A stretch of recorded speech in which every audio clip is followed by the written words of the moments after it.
All that brand awareness.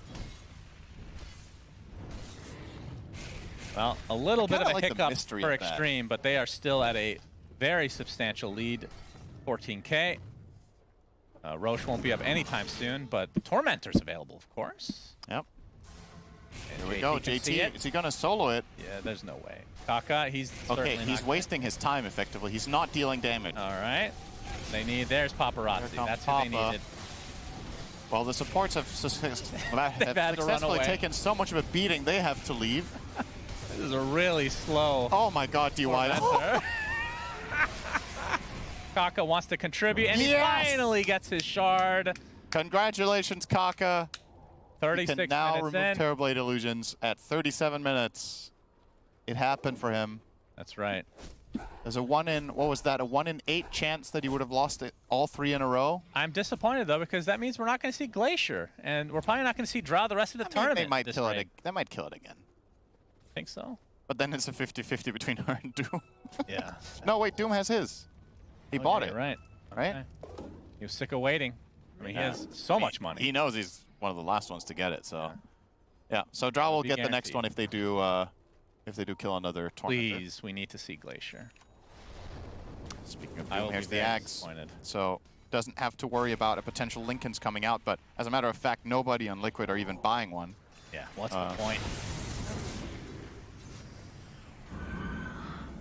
How often, if ever, is it just like a very small percentage of the time that if you have the Ags on Doom that you still would Doom somebody instead of Dooming yourself? Or is like the whole setup just for you? There has to be some It's something scenario. I've thought about myself as well. It's like, in some games, is it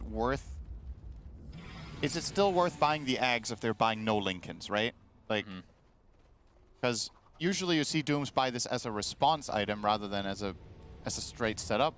Because the thing is, if you Doom yourself and you blink in, if you get controlled by anything, the Doom might just go to waste. Whereas if you just hit the target you really want to hit, you could even die after and still win the fight because you've got that key spell out. In this game, I think he's relatively protected. Like, he's obviously super rich. He's mega farmed. He has 4,000 health, 30 armor. Coming, Cinderin.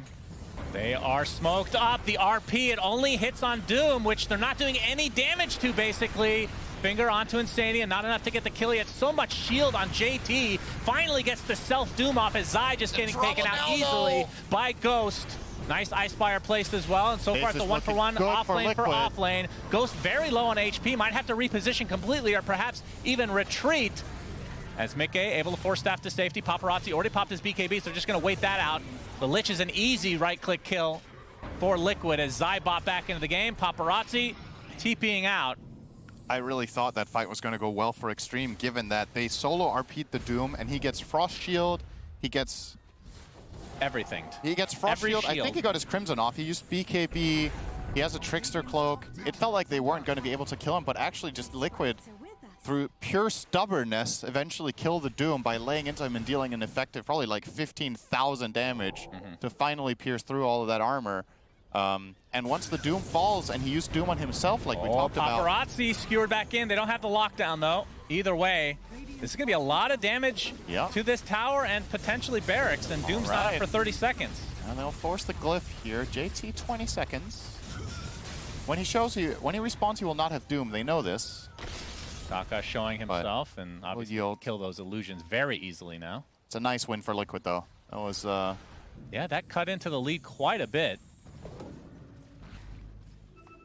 And a great showcase of the problems for Drow, right? Again, this hero is very polarizing for a reason. The moment you start falling behind in a fight and enemies get on top of you, you're just not there anymore. You just had to turn tail and run, and you couldn't really stand and fight, whereas the Terrorblade was just popping BKB, standing still, and delivering the whole fight until it ended.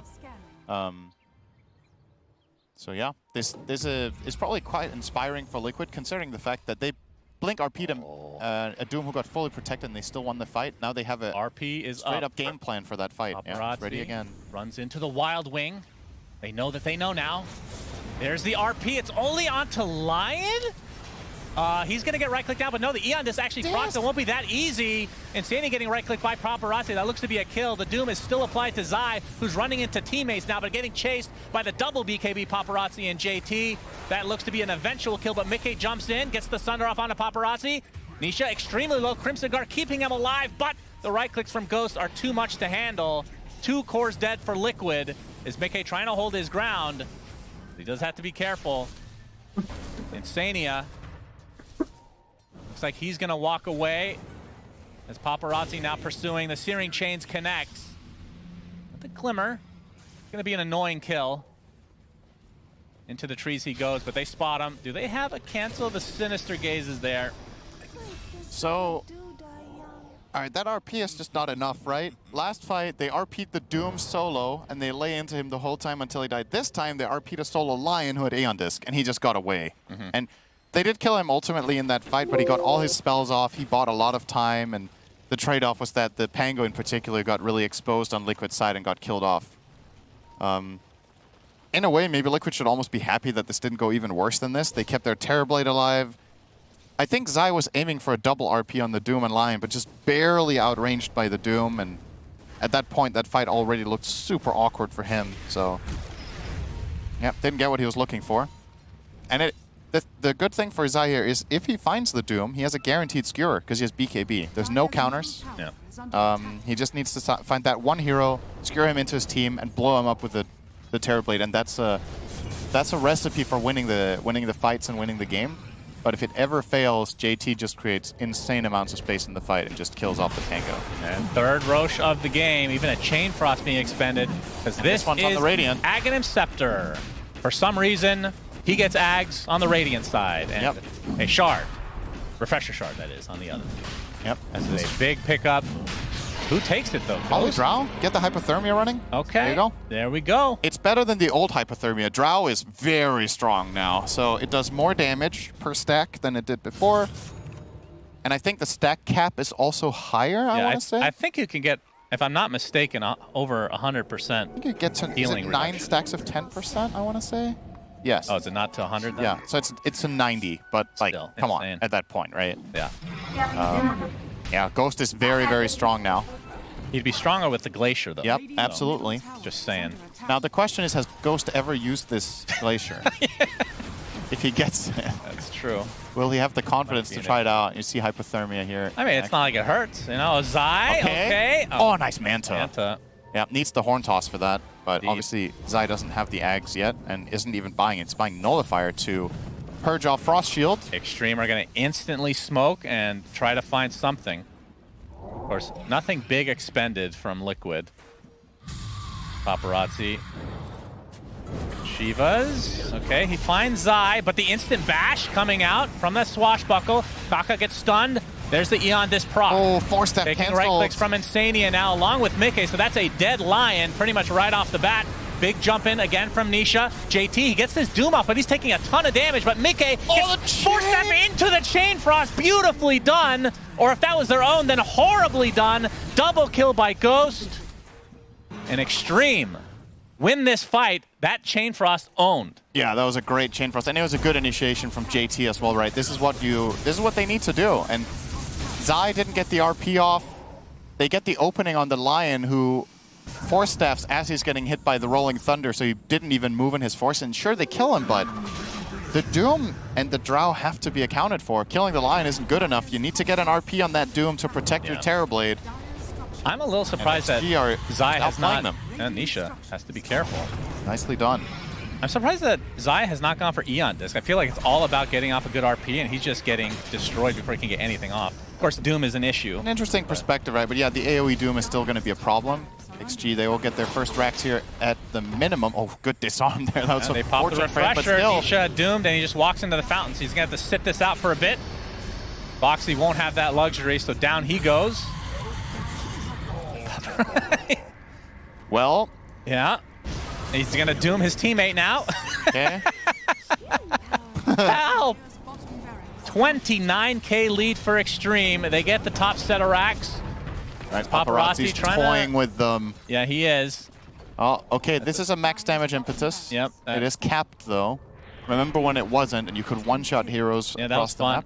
Should bring that back. That was a good time. They get the melee racks on the bot lane, so that's effectively 2 sets of racks. Yeah, this is a huge advantage. And they didn't even lose their Aegis in that fight, so they're actually ready to go again in a 1 minute when Doom has Doom ready.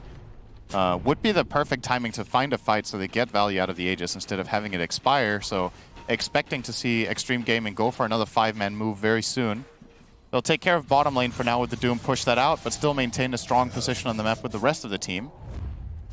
And XG's JT, will he buy Travels 2 here? Connect We've been seeing less Travels too. Yeah, we definitely have. At the beginning of the tournament, people were rushing that like second item. Well, probably be connecting with his team now. He's pushed out the wave. Just throwing it out there that the Liquid Tormentor's available. Yep. To get that Drow shard. No? Yeah, if you go over there. Come on. They definitely could. Come on now. Get that Glacier. No, you want it. Lovely to talk about a shard all game and it's the only one they don't get. Fantastic. Yeah, it is unfortunate. I mean, I can't tell if it's a meme. It's like the Centaur card thing. I don't know know how good it is. I actually don't know. I think conceptually it's pretty interesting, but the fact that Ghost hasn't bought it is pretty telling. Is it though? A lot of times pros don't even try this new stuff. I mean, well, he knew what his Ags was. He just knew there was a big item for free. I want it. I'm position 1. Yeah, I know. He wanted the shard too. He just didn't get to choose. That's right. Yeah, makes sense. Kaka. Guy's gonna run right into Insane. He gets the instant Hex off. His Eon Disc procs again. Nisha trying to focus on him, but there's the AoE Doom onto 2 heroes. Boxy getting pretty low. Another Doom coming up with Zai. Able to get the RP this time, but it's really not gonna matter as they take out the Terror Blade. Nisha is next. And this is looking pretty grim for Liquid. Zai still alive as the double buyback from Liquid now. Paparazzi pops the Shivas, but he's going to be fine. It's JT getting the opening move every time. Yeah, he really is. The amount, like the ratio of Dooms on Terrorblade versus RPs on Doom that we've seen in this game is just extremely skewed. Oh, all right. Their way. Got the skewer back onto Ghost. Well, it's something. Be a very big kill. Yeah, but DY, he gets off the Sinister Gaze. Hurricane Pike now. Look at the damage they can do from so far away. They have to disengage from the Ice Shire. Wait, what is it called? Ice Spire. The Shire. This is not the Hobbit, in fact. Bash connects from Nisha, but Insania is going to get run down, it looks like. Nisha gets off the shield crash. He's going to have to walk back into his base. There is a buyback onto Insania, and Mickey's up in 25, so they can probably fight again. Although Meta is down for 70 seconds still. How does your brain work? What? The Ice Shire. That's the alternate universe. I just have this picture in my mind of Frodo just showing up with all his bling, you know. I come from the Ice Shire. That's good. Oh, shit. All right, this mid tower, not long for life. Shire, Spire. Yeah. You know, they're all related. Close enough. All right, your Tormentor is now up. Please get Glacier. I'm begging you. Please. 25 talent now online for Doom. All right, this is the true test. Can they be bothered? The answer is no. Yeah. They know it's there, but they're not going there. I mean, it's a little riskier on that side, of course. Yeah, whereas Kaka thinks it's completely safe inside the Dire base. He's going to walk in and ward there. Yeah, Liquid take theirs. They get the shard onto Coddle, which is recall, not the most useful when you're stuck in your base. But, you know, it is what it is. Roche, we won't know for another minute when he will spawn. We'll see how disciplined Extreme want to be. This is a 50-minute game. And this is against the I mean, Zai has not had the biggest of impacts, but it's something you have to respect. Yeah, this is a game where Liquid can defend. Absolutely, it is possible, but the conditions now, I think it's pretty black and white. You need to RP Doom and skewer him into the towers and kill him. I think anything else doesn't cut it. Like, I think even if you find the Drow, RP and skewer her, I don't know if you have enough in the tank to blast her straight up. JT gets the Doom off onto Nisha. Infernal Blade to follow as well. Eon Disc procs, so trying to get back to his fountain, but you can see the second Doom onto 2, including the position 1 Terrorblade. Mickey is dead. Zai with a nice skewer close to the fountain as the buybacks come in from Liquid, but the Ice Spire, the Shire, whatever the hell you want to call it, doing basically nothing as Lich dies. But triple buyback from Liquid means that they're going to technically defend, but this lead is approaching 50k. They need to get more out of this. Kaka gets the Hex off now. There's the right clicks from Ghost, and Nisha is dead. No buyback. Zai skewers back. Mickey in that meta form. Okay. They do kill the Drow finally. Kaka is next. Okay. Vita Fist doing quite a bit of work as Kaka will buy back into the game. Does have his finger available. Well, I mean, now the lead is the same as when the push started, because both Kaka and DY bought back here. Yes, that is accurate. And I feel like those buybacks are actually kind of nonsensical, because when Drow isn't buying back, you're not taking the fight anyway. So a little bit of a heat of the moment kind of thing, sure, probably. Not the biggest of deals, I suppose. The big buybacks on Extreme Gaming are going to be the Doom and the Drow. Those are the ones you really want to have in the pocket. This could be a big deal because Roche is up in 7 seconds. Yep. And it is Radiant side right now. When does it turn nighttime? In 3 minutes. Tango and Drow has buyback. So, oh, Zai! Yeah, Hex is there. JT trying to set up a kill. Paparazzi jumps in. Buyback onto Drow, so they want to finish this right here, right now. Sinister Gaze onto Mickey, and down goes the Terrorblade. No buyback. Yeah, that might do it. Boxy, controlled, destroyed. A minute Buy and a your half. goddamn shard, please. Kill. Oh, he got it. He got the shard. All right, we're going to follow Drow the rest of the game. Wait, did he buy it? He must have bought it. Yeah, he must have bought it. Okay.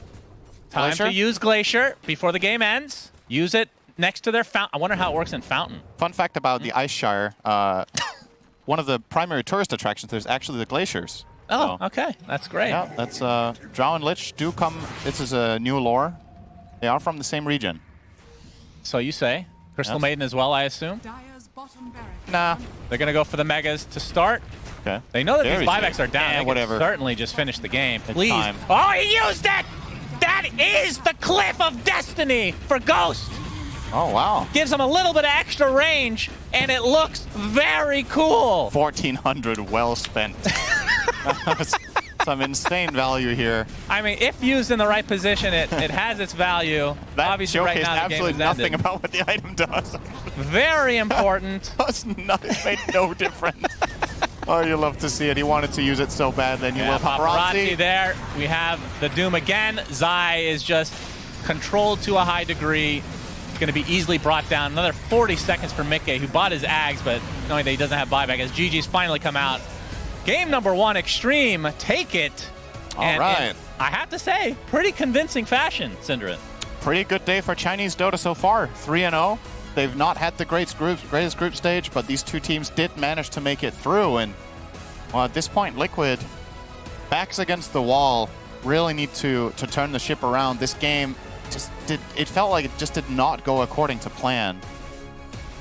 And I think especially Zai on the last pick, Magnus, considering this was the last pick, I don't really feel like Liquid got enough value out of this for what they were hoping for, and credit to Extreme for making it rough for them. Just managed to stall out the game, get their key items, play the positioning well, never really get caught by massive RPs. I think Zai had 2 3-man ones, but it was never, I feel like while his teammates could connect on it.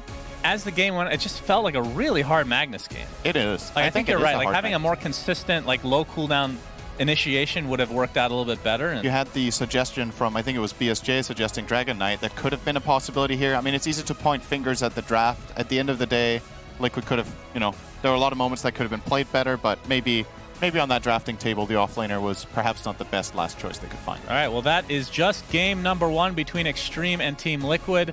Panel, now that you know that Glacier has a 100% win rate, how do you rate it? Shout out to Crimflex.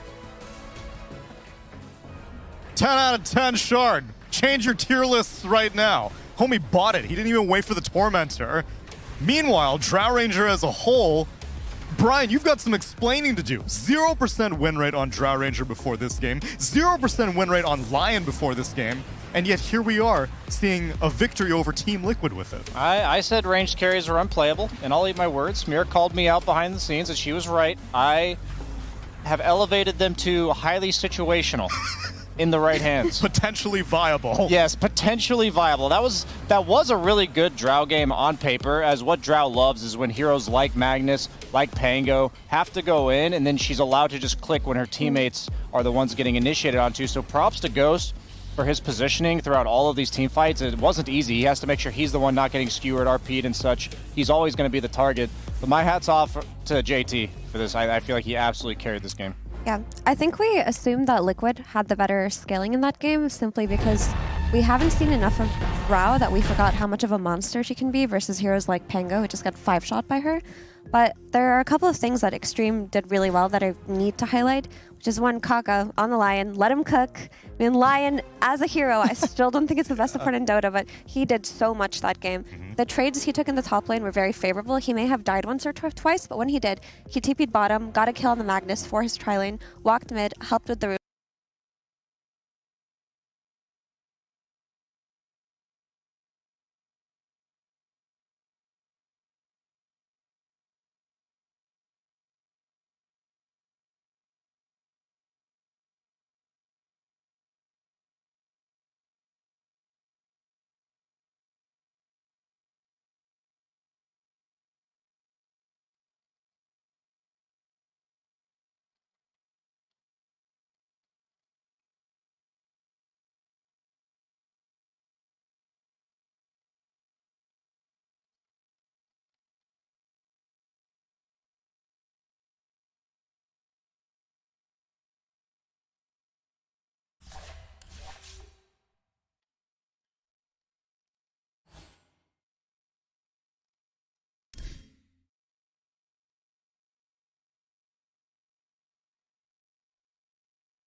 I need not beg for scraps.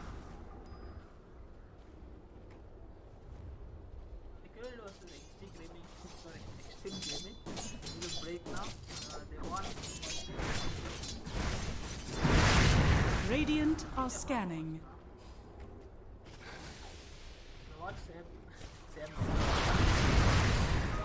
A tool to teach.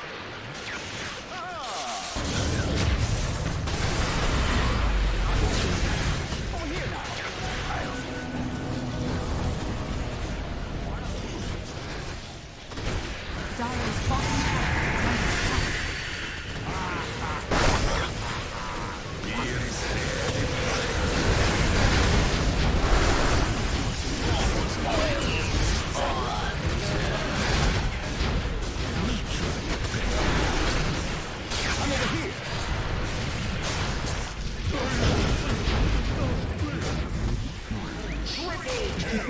under attack. Not sure why people do that. And Alien does like Alien does like they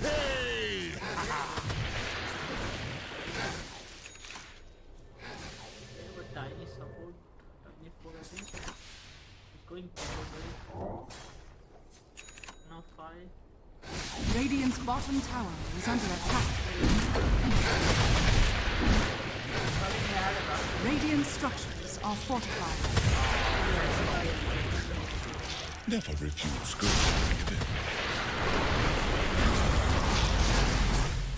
Area is so dang. He's gone to okay. Radiant's middle tower is under attack.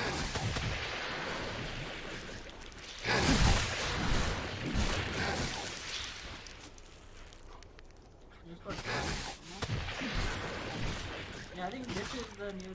This is the thing about this match. You just get destroy items. It's not that great. It's alright, but it's not that great. You can just buy these 2 items and bring it down.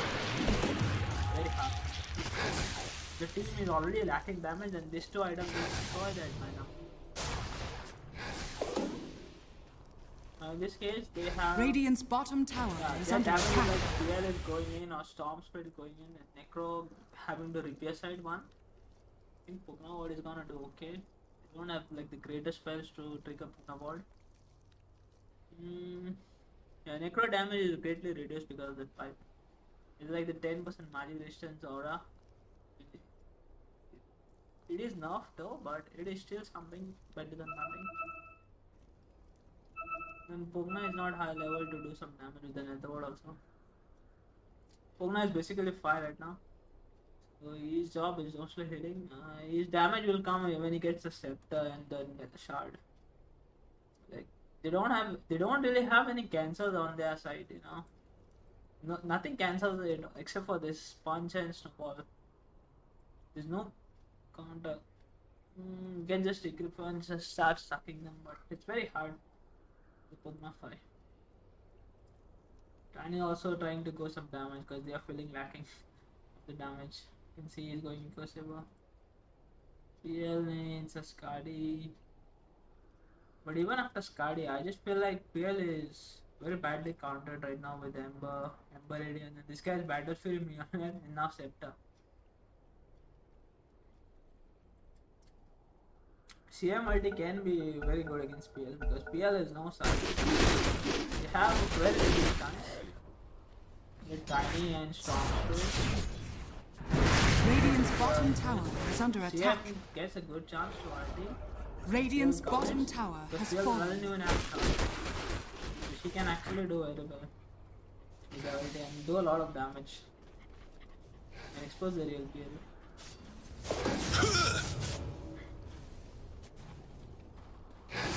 Shot. Much for second shot there.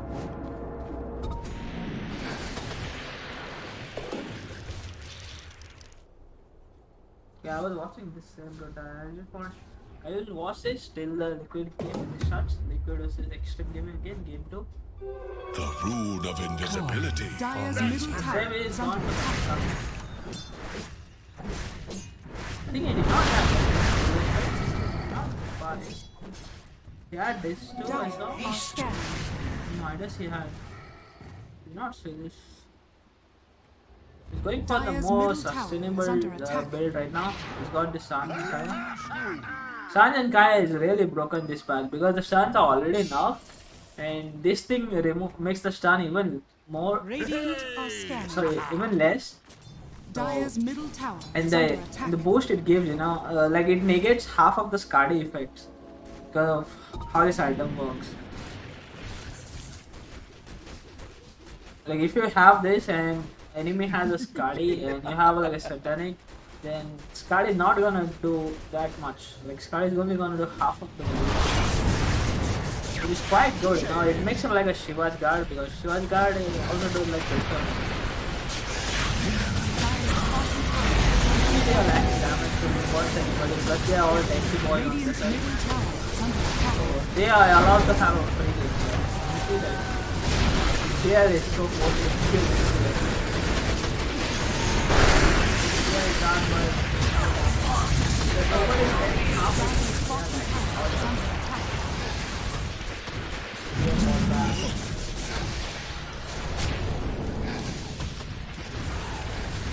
You can see how much Pipe and Crimson is broken right now.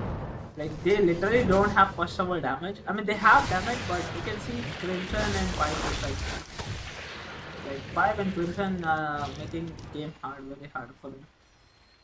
Because Necro is all magical, Storm is all magical. Part of it like physical, but still, the physical is blocked by Crimson. Pipe and Crimson is doing a lot.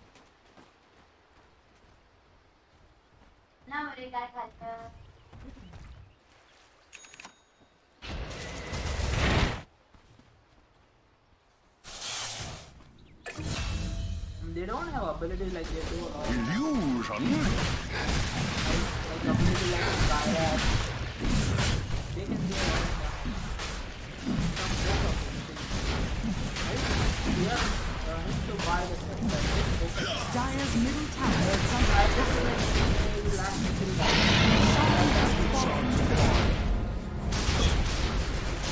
We are trying to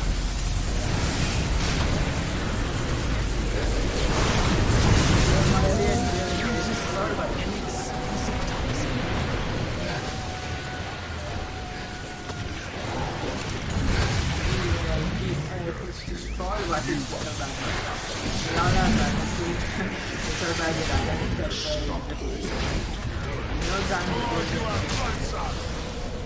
This is how they counter player at the high.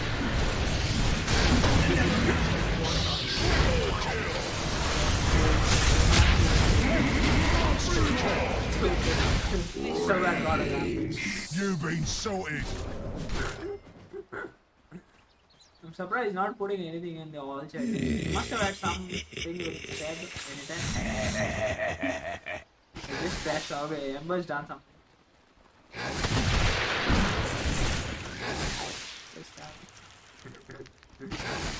Radiant's bottom tower is under attack. They need us in Radiant structures Hero is are there, he's fortified. okay. But nobody's making a silver edge on that team. Like, there's no natural silver edge except for this guy. But he is playing 4 times. So, he's not gonna get it very fast. Radiant's Real is also bottom not tower buying. I think is PL should have bought it, you know.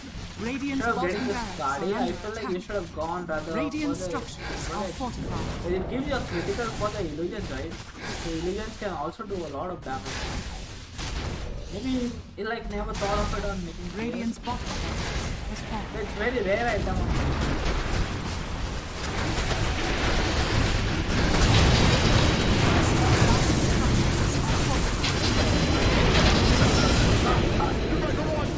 Not bad. Drop board, ready drop board. Nope. Radiant's middle tower is under attack. Wow, Metro Drive. Oh my god. No. This is looking so rough. I think they need a silver so bad. Yeah, he was just. I feel like Mitch is not gonna do much. Because he got Satanic, someone had a Lotus on his team, I think it's Tusk. It's when actually. Oh wait. Okay, it's Tusk. I deserve this.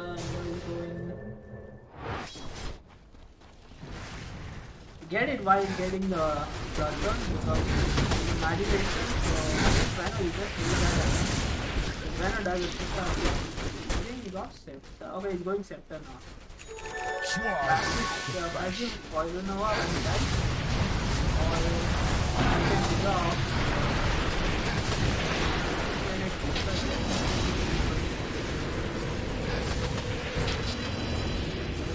dies or if it's a poison field.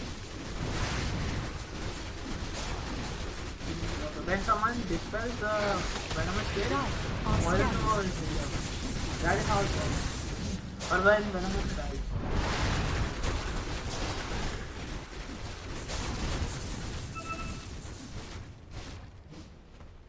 Okay, let's see where the liquid is. Never refuse gold. We'll watch that. Okay, still. Okay, now they have come to the panel. I think the draft is about to start. Radiant's middle tower is under attack. Radiant's middle tower has fallen.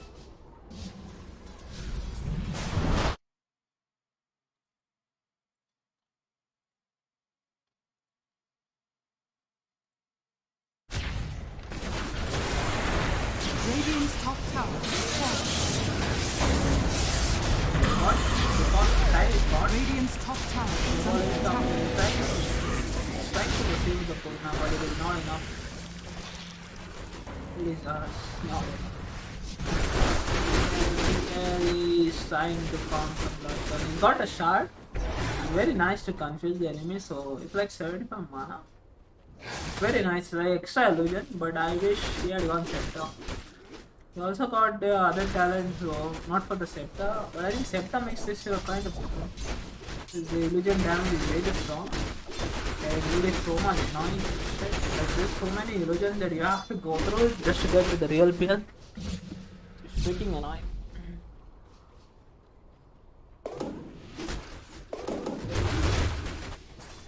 See what Seb is going. Seb is skilled up the Scepter. Scepter is good, but okay, it's not good at all right now. Got the Nullifier, so Seb is gonna die very fast. Like he has no other choice. the Death Seeker doesn't work the way it used to be. Like it used to be like a Ghost Scepter. Sorry, it used to be like an E-Blade, so it used to put it in Dire's the Ghost middle form. tower is under But attack. now it's more like travel ability, so maybe he can try to dodge it. Like he has to be very cautious about how he approaches Bristleback. So if he can see the nullifier, then he can dodge it with the Death Seeker. So he has a way to counter it. Inbuilt in the Death Seeker. Dire's middle tower is under attack. So we will see Ghost Tower hold on, increase first of all auto damage while the Ghost Tower is active. This thing goes up to like that's like midnight damage. The old midnight was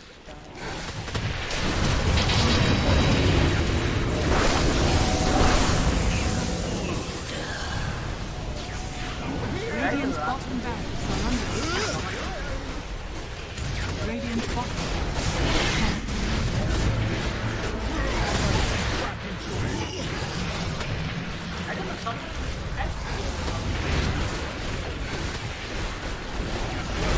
Radiant's middle tower is falling.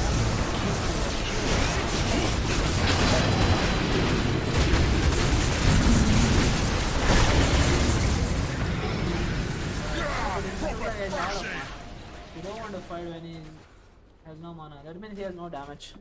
He doesn't have mana. That is the advantage of Bristleback, but still.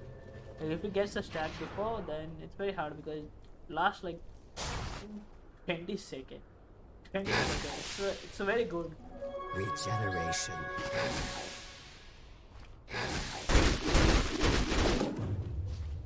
Okay, BL is committing with the blood. Got it.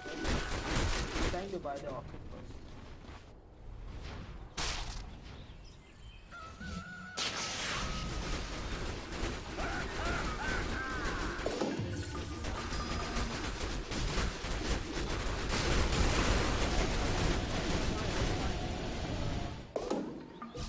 Needs like an armor item now.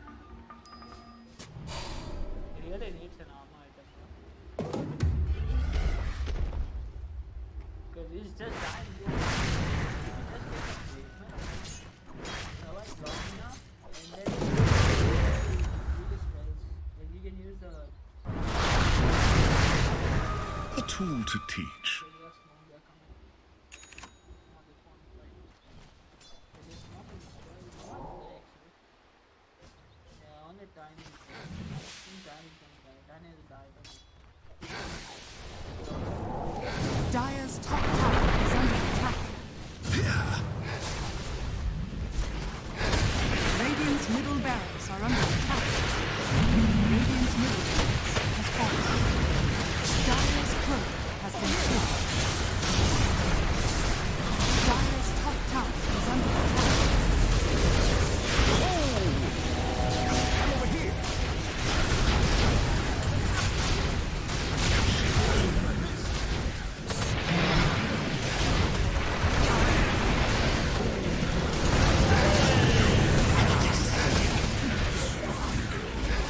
That pinned your eyes, Ivan, didn't it?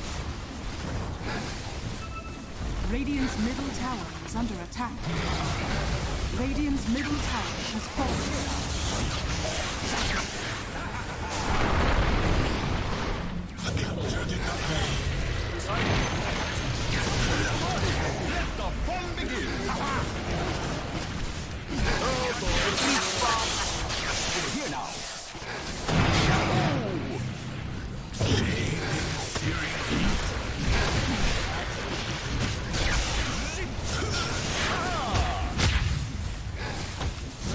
Radiant's ancient is under attack. Yeah, we'll watch Liquido's extreme gaming now. I think the draft has started.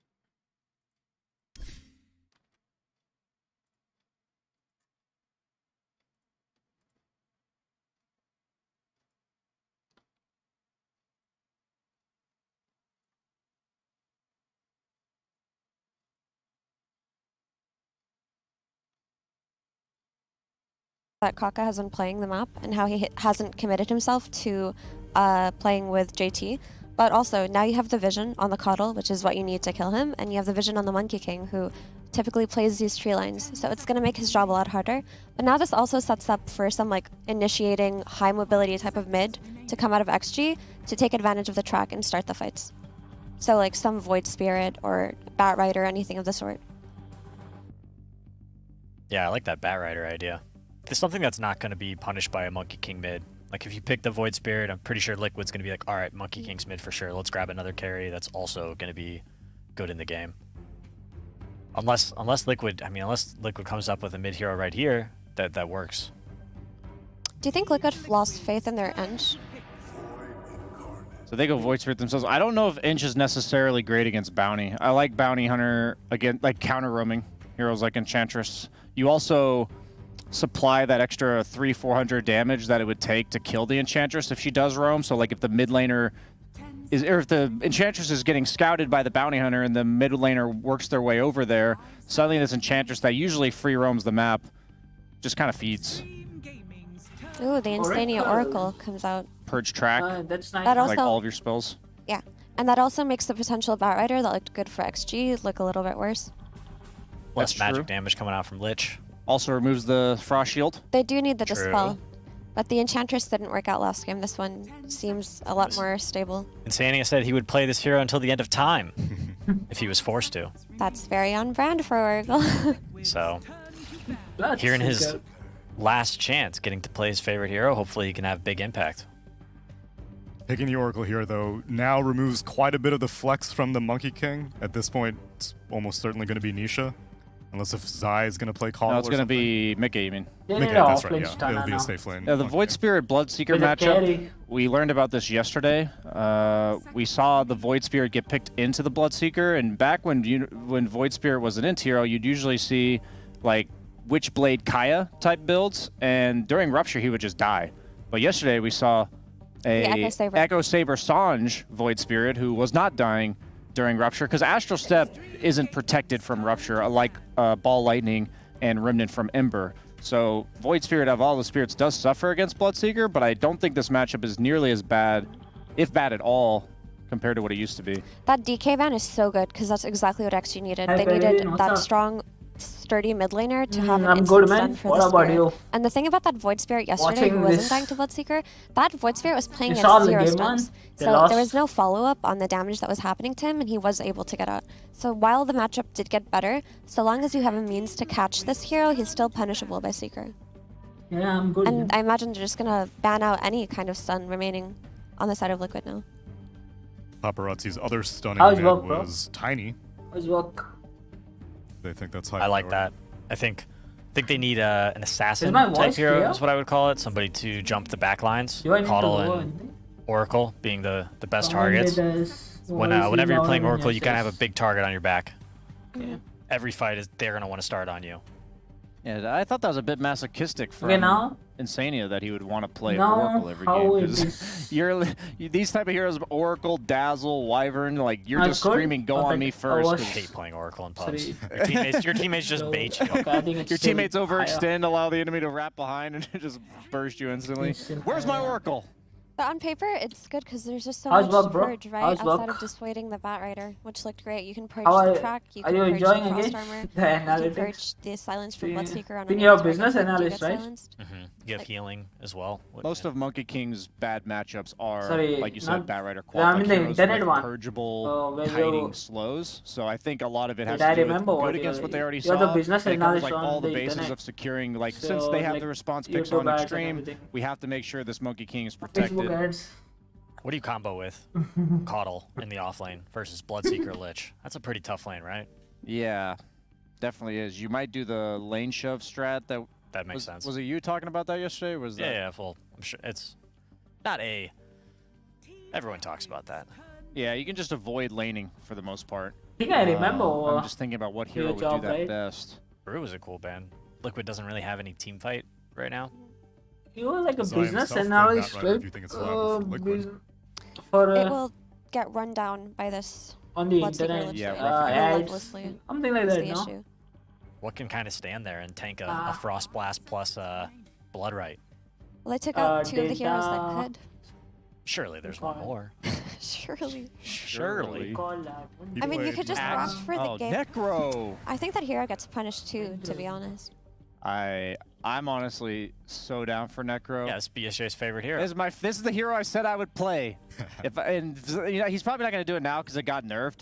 But Data, I know the this, first right? game of Dream League on the new Data, I know patch, this. Zai rushed Boots of Travel 2 on Necrophos Oh, am I and wrong? would just travel on top of his mid laner and Reapers people whenever it was available. And I thought that was, even if it's bad now because of the nerf, it was one of the funniest like conceptualizations of optimizing like an immobile hero like Necro. But what I like about Necro here is that even if they can burst him, he synergizes really well with Oracle because you make him take no magic damage with Oracle's Fate's Edict. Another thing about that is they buffed Fate's Edict so that it no longer disarms allies. So now a hero like Monkey King, who in the past hated getting Fate's Edict because you'd be screaming at your Oracle to let you hit people, can now operate with this full kit despite these defensive spells. So what do you think of this puck pick, Mira? I like it. I think that this Necro pick was very clever in that it took away the Tiny from XG, which looked perfect for them. But the puck does what you want it to do, right? It takes advantage of the track. It's a target that can jump. It gives you coil for the Void Spirit. But now, I don't think puck is enough of an answer for the Necro. So both of the drafts look pretty well-rounded this time around, but the Oracle Necro synergy is something really scary when you don't have overwhelming amounts of magic damage coming out early on. A lot of pressure on Zai to perform here, you think? I think it's more so pressure on Paparazzi to do as much as he can on the side of XG, right? I feel like he can just farm and go late game. We saw was it Kios, depressed kid? What's that? I don't know how you say it. Kiyotaka. Kind of carried on Puck the other with Ramses playing that Slardar. I think if Puck gets that amount of farm, there's not really a lot of lockdown for him, so he could carry the game. The question is, do you guys think Necro will die to the Bloodseeker Lich Lane? That's exactly what I That's wanted what to I'm touch on. thinking Is about I'm here. concerned about Necro level 1 and 2, and I'm thinking that Kaka could easily just kind of camp that lane for the first couple waves, and maybe Zai becomes a bit of a liability. So I'm really looking for that early first 2 minutes. Like, how much does Extreme look to punish this Necro? In tandem, how much does Mickey and Insania like counter punish the Underlord? And I think whichever one of the teams comes out on top could spell like a lot of who wins this game. And what about Liquid's damage into Pipe too? There's a lot of factors here to think about for sure. Many calculations are being run right now. And earlier we saw Aster get a 2-0 against Spirit. Will we see continued Chinese superiority, or are Liquid going to fight back? Let's find out for game number 2 with Sunsfan and Cinderin. Hello. Thanks, Tsunami. Yeah, this is, I mean, unfamiliar territory for Liquid. They're against the ropes already. And it's not against Gaming Gladiators. And yeah, that used to be their kryptonite, but it seems everything's their kryptonite these days with this new patch. It's hard to decipher exactly what you want to do. Is Kaka already going to get caught out? Missing first blood this time. Bloodright is there, God, but it's so do they have enough to actually find it? One more There's the blood. blood grenade, and the last right click from Boxy is enough. And DY looks like he might be next. Mickey picks that one up. Already 2 quick kills for Liquid. All right. So that is quite the contrast from last game. First blood? Wait, who got first blood last game, actually? Boxy got it this game. Last game it was Zai Oh, on the Magnet. that's right. So it's kind of the same. So, yep, they got a little bit of a primary boost on the Caudle, but also a decent amount going the way of Mickey, which I honestly This think is is weird. arguably, I mean, first blood's The still a watch bigger suddenly kill, but drops. the kill bounty on the Monkey Okay, King is going to set okay. him off to a Sorry really good about start that. against Underlord. This lane That's too matchup low. is already bad for Underlord, but now you factor in that Mickey will have extra gold. He'll start now with Orb of Venom and Quelling Blade, and he will Okay, sorry about also that. be closer to level 2 by 40 See, it was experience, too which loud. pretty much equates to an extra Yes. melee creep that you just have from the first wave when you begin. It might sound like small things, but sometimes these little differences can lead to insane advantages in lane. Like maybe you get level 2 at the Okay. perfect time because you got the first blood and it gives you second kill and things Okay, can he start needs to rolling. get away Kaka will from do whatever he that, can here to be very annoying to Mickey. Yeah. Bounty Hunter obviously I mean, exceptionally Bounty strong at Hunter is trading so level annoying 1 now against melee because heroes. Stan is there on Mickey Shadow just Walk. seems very It uninterested is in really fighting back. annoying. Yep, especially considering his balanced strike, so can't really Yeah, he doesn't have Jinx. reciprocate with the Jingu, but once he's level 2, that won't be as much of a thing. Get to see Void Spirit versus Puck mid. Kind of a older school matchup, I guess. How does this usually go? You guys can hear In the past casters, matches. right? I feel like it's mostly been a wash, I want to say. The lane is pretty even. Void Spirit, against most heroes that aren't like true melee hero dominators, Void Spirit will just find farm, right? But at the same time, it's also hard to truly pressure the Puck by nature of it being a ranged hero, having 2 escapes, and I think you can even depending on how well you I throw out just the got Aether remnants, top you can mid. obviously dodge them with The phase shift island if top. you do choose to skill You that can't at do some point anything. and then just have it hit a creep. Monkey and Nisha Oracle so far dish good top. harass there onto Against Paparazzi with the full Continental. spell combo. It can be annoying a bit to at when least get something Oracle going is his way. far Now, away from Monkey. what the panel talked about was the first thing that came to mind for me as I think well he's with this trying last to pick get some- Necro was, okay, what are they going to do to bully Zion lane? Because technically, if you bring Bounty Hunter over here and you play this as a tri-lane with a Bloodseeker, you Okay, can... they know. Necro is a Okay, very yeah. susceptible shit. hero on level 1 and 2. Boy, yep, We're seeing Blood it right here. there. Zai He's dead. already gonna die. Silence up. They want to give the kill to Ghost, and he gets it successfully. He needs to skill that Necro, the ghost first round, couple man. levels can He be needs to kind skill that of ghost round. rough, honestly. Like he just needs level 3 Bounty now. Hunter is one of the S tier heroes at doing this as well. So you just invis, you go through the gate, the enemy team never truly knows which lane you're in.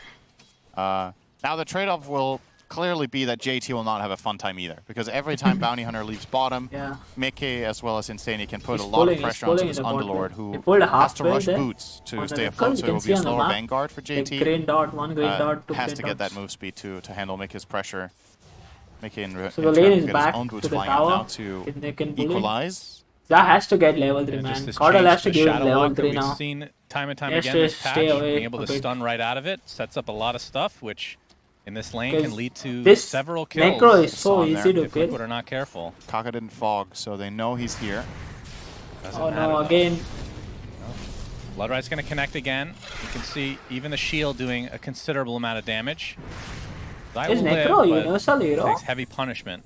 This lane should change quite drastically when doesn't Caudle show hits level anything, 3. man. Or sorry, Necro hits level 3. If he skills Shroud, he can just offset a lot of the pressure. He could also go 2 in the heal. As long as Blinding Light is up, I think they have protection. 1% increase. And they're really... Yeah, going on top of Okay, Zai Zai again, dead and this again. one will lead to a kill. It's a horrible lane for Zai. But just look too easy for Extreme. We'll see how Zai can bounce back. I mean, he got off to a pretty good start last game, but just wasn't able to find his footing as the Magnus. He definitely can't be surprised that this is happening. Yeah. I feel like this is a pretty expectable thing for Extreme Gaming to do here, and it's obviously a calculated risk every time he walks forward. He knows he is at the mercy of the enemy team being 3 heroes here. And Okay, the Insania? trade-off, once again, like JT think isn't doing Insania too is hot dead bottom here. either. They so they're spot pretty much Insania making Insania is transition over as so well. dead. He's going to get Frost blasted. Wait, what? Illuminate comes out from Boxy, so doing some damage to DY, but Insania is... Oh, Dude, okay, they get that I one was first, but hoping Insania does die. Insania will Kaka, use they the don't have the fortune vision. lane on himself before he gets the silence off. well Which worth it means for Liquid he there. can actually remove the I think silence. it's If he really does that, important and for them he's to get like, Zai this kill. I don't know and get what him up he's to that level thinking. 3 now. Let's see. He will I skill was 2 in really the hoping that. Death Pulse for now, so I'm assuming Shroud will be coming out at That's level what 4. Oracle Kaka, plays too. one more right click. Get him! Okay. That sentry. Very nicely done. And that it's funny, that sentry was up earlier, and Insania pretended not to see him, and that ends up resulting in a kill here. So nice little mind games coming out. This is another lane where or They're another doing hero dry in, lane top in just Necro to that secure Necro lane. the Lotus flowers are extremely important. Necro At is least I would very, imagine. very Something paper hero like until you Shroud. get level 4. And the Gets Shroud. added value. Don't get a Shroud, it's very easy Okay. to kill. Taking pretty heavy damage, but gonna get those Jingu That's why I stacks don't up know. again. Very few people pick Necro off lane. It's very easy to kill. 1-1-2. I think he's probably going to go 1-1-3. Unless until you get away with a lane with a strong Considering lane you're support. playing against a melee hero and a melee 4, this seems too good to pass up on getting more points into this. Still needs to show a bit of respect here. We'll get the phase boots. Very aggressive here against that Underlord. What Wants is the to have duration of movement speed this? advantage, so you can keep chasing him down. But with Bounty Hunter in the neighborhood, he doesn't want to truly contest the Underlord too much just yet.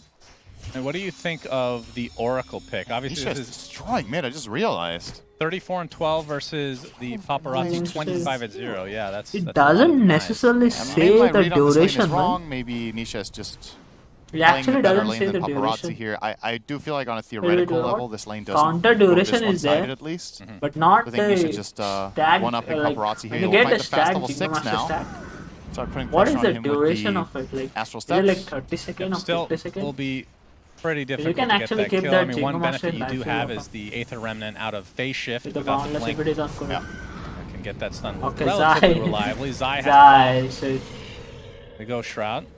Protecting himself from getting stunned by Now Bounty he's- Hunter, now he's obviously, fine. now that that stun is on Level Shadow 4. Walk, he knows for a fact that he's not going to be controlled up here by anything else than Gaze as long as his Shroud's running, so 6-minute rune coming just up. walk it off.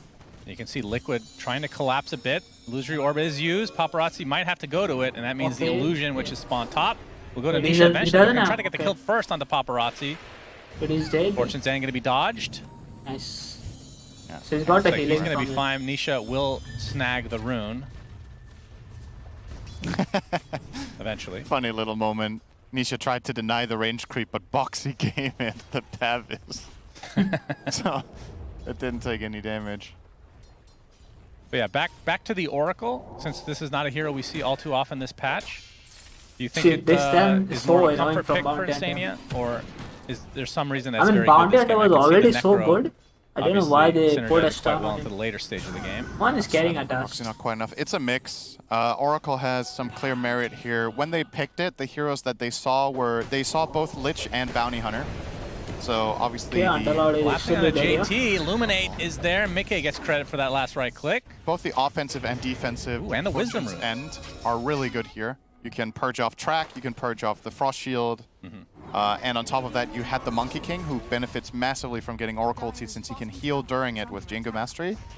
And then you ended up last picking Necro. I don't know if it was premeditated at that point that picked Oracle. They were like, this could turn into a Necro game, or if it was kind of decided on a whim, but that's an added benefit to He the was pick trying on to Zai steal here. the Wisdom I Rune still there. feel like for the most part, Liquid will more than likely be reserving the Oracle for the Monkey King more so than the Necro. But we'll see how the fights develop. If Monkey King is strong enough to stand his own and not get in trouble, he won't need it. I feel like At the that point, it's, Dire lineup is amazing gonna luxury have for damage Oracle issues, to be like able a to lot of Remnant damage issues. Stun outright Solid for paparazzi damage. out of the TP. Welcome back to lane, buddy. Indeed, half HP already. But the thing about Oracle, I'm trying to remember all the changes. Obviously, we talked about this, the Fates Edict, and BSJ brought it up.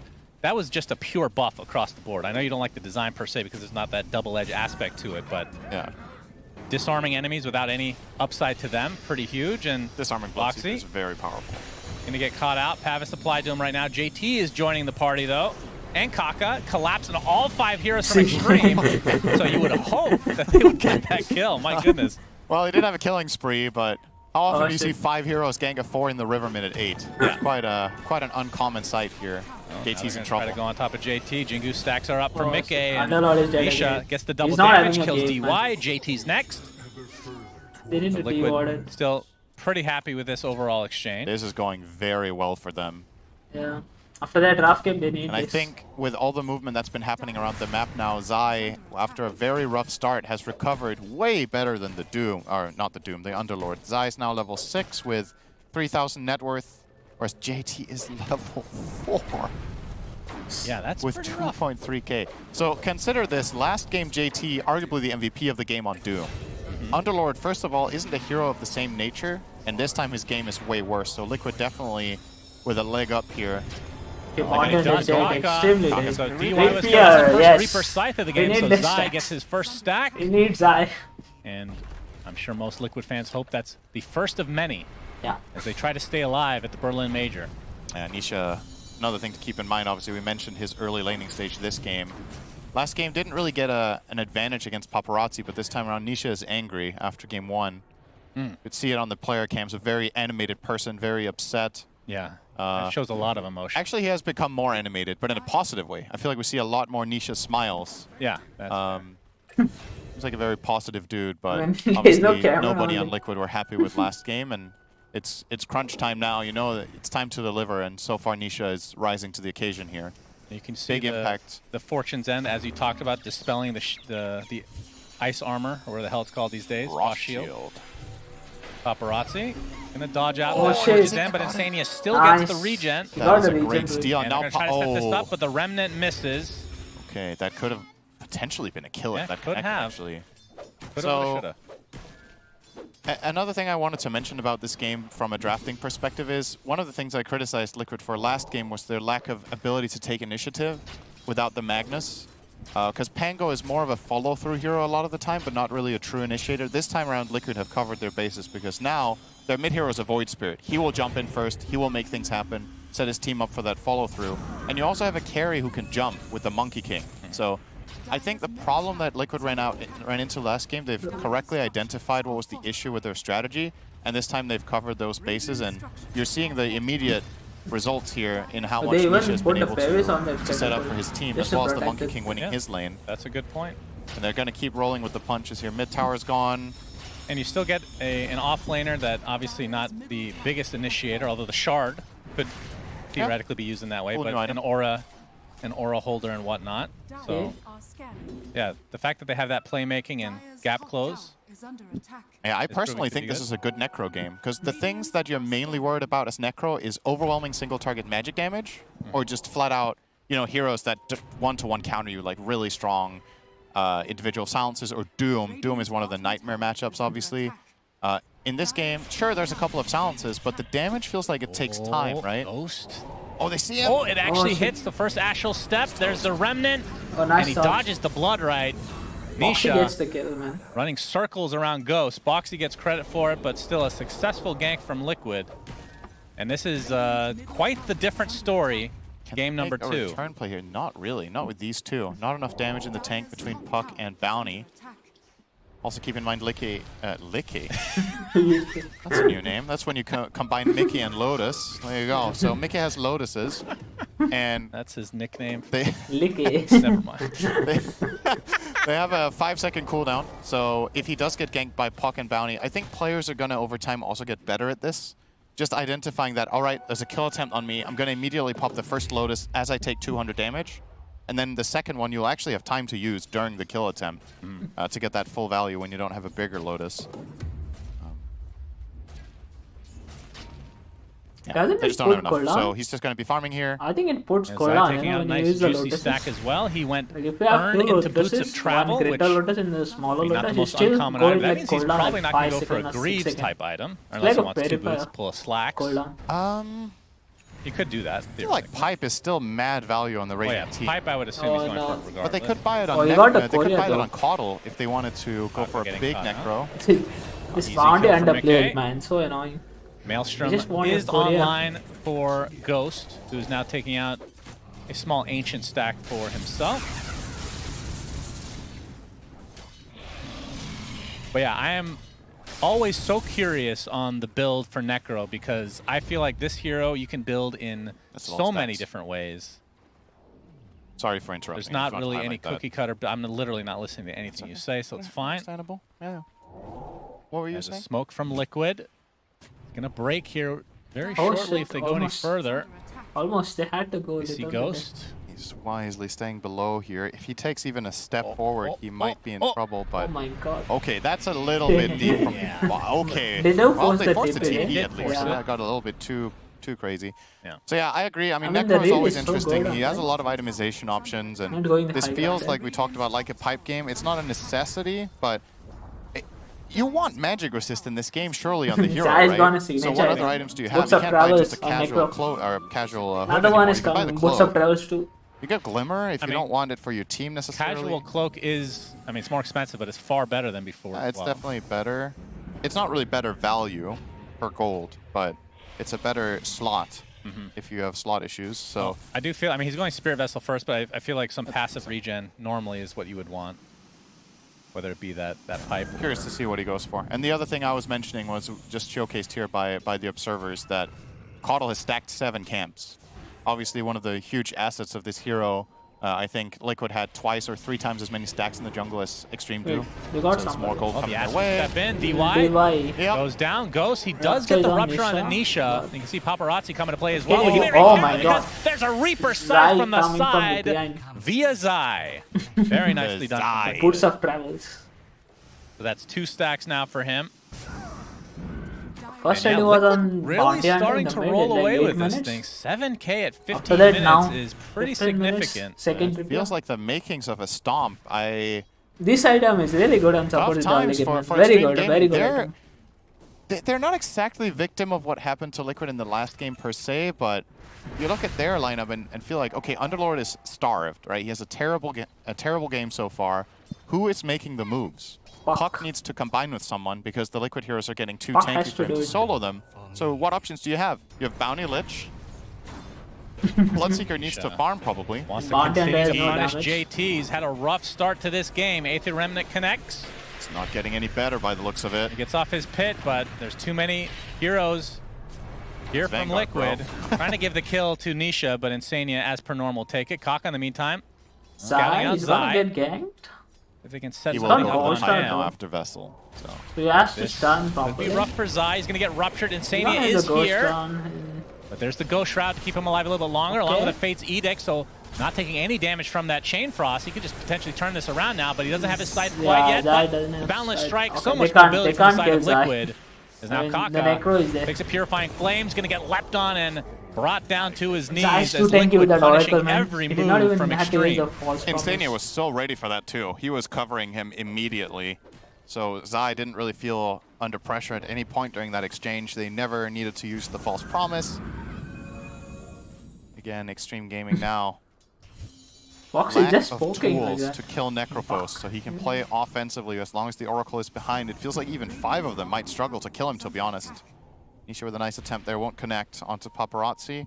Zai has Reaper Scythe, so all they need is one stun and a little bit of burst. One more. Nisha's not going for the Dagon. We've been seeing that a Zai is lot chipping off. on the Void Spirit, but opted for the Echo Saber and then Deso Nisha to be next. J- DY, sorry, Like DY. that's an easy one. So Oh wait, the much. pen is... Eventually. What's that? I like the Echo Deso build so much. For me, that is the golden standard build right now, to be honest, no, on this hero. man. I think This guy is so annoying. since you're a universal hero and the way you scale with damage, you just get That's so the much only value thing out you of can do in having the that game. Deso plus the Void Mark. Like your ability to solo kill heroes and put pressure and be that initiator that just kills the first target is way better most of the time, I would say, than the Dagon. So I'm on board with this as the approach most of the time. Rupture Ghost. onto Zai. He's just walking it gonna off, Reaper him trying here. to chase for the Reaper, Oh, but whoa. vision was lost mid, perhaps. Didn't he go for an attack there? I think if he could have Reapered him, that would have been a kill. Oh, okay. So, Nisha's gonna find okay, it instead. Nisha gets him on the other Whatever. side, and there's the Reaper. Thanks to that Fiend's Gate. They knew they were going to make a move simultaneously bottom, and he Yeah, saved good for it. communication. Yeah. Liquid Say that was just on purpose. firing on all cylinders. Nisha finds GG. JT. Pulling back. Don't think this is a potential kill. Yeah, he doesn't have his Astral Steps up yet. He's Okay. only at half HP, They though. don't. Get him out, and there's the Maybe blinding it light out to is. the other side. Repair. They do have enough Okay, they indeed. use the repair. Syndrome Okay. calls it incorrectly again. 11k lead for Liquid. That's some seriously selective memory. You didn't say it a single time last game, and now we're 20 minutes into this. You can't just say again when it's the first time of the day. So that's your timeline this day? I mean, technically speaking, you could just go back years if Yeah, you but want. this is the secret to a happy life, Shannon. Low expectations. Everything is a I- positive surprise. You're having a good day. That already is nice. I feel like my expectations are very low to begin with, sitting next to you. Yeah, but it's not really coming across that way, is it? I'm just a grumpy old man. Kaka That's what I stalking mean. Zai. You just need to have a He's losing his positive HP, and man. simple outlook. Yeah. Starting point. Spirit Vessel on the Kaka as he shows himself.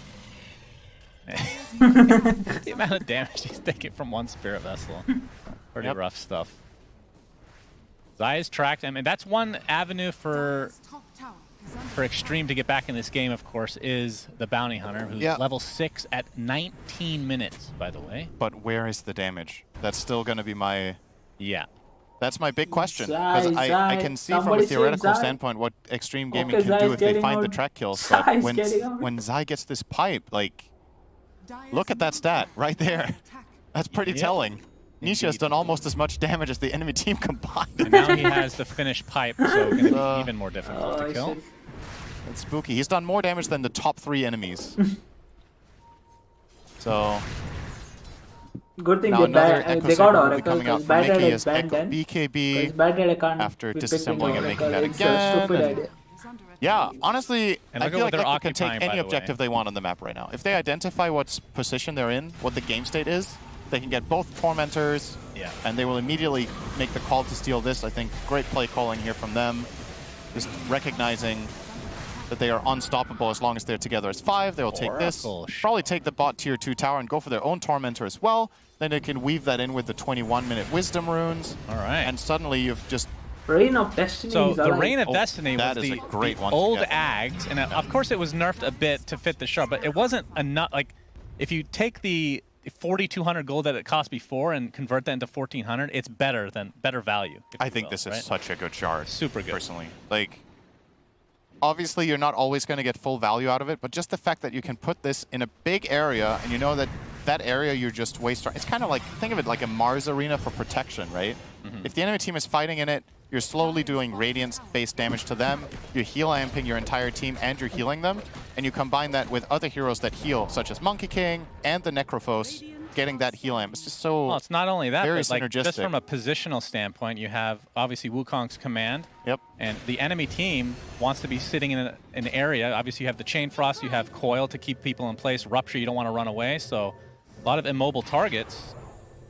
I think it's going to be very valuable as they now go for their own Tormentor. Look at the Reign of Destiny. It looks oh yeah, so they also cool. have the Coddle heal. We didn't mention that one. So that one also synergizes with Reign of Destiny. Oh, they got so much away I mean, now. I'll be So honest. Necro hell first. yeah. Oh, This okay. feels like a game. Wait, he's top net worth. That means basically everybody else other than Void Spirit has a shard, right? Yeah, Coddle bought his own. Wow. No, wait, Coddle was rolling against him. Oh, it's Coddle and... Because Wait, the but shard- Necro is... Okay. The shard is 1400. Yeah, but Necro's top net worth. Yeah, because he just got 1400. Oh, I Okay. see. Yeah, it just adds... Yeah, so he was Okay. just in third a moment ago. Okay, thanks, Tormentor. You've made Zai top net worth. And this feels like a game where Liquid can take Roche and go high ground. I genuinely think they could look for a Rex push minute 25.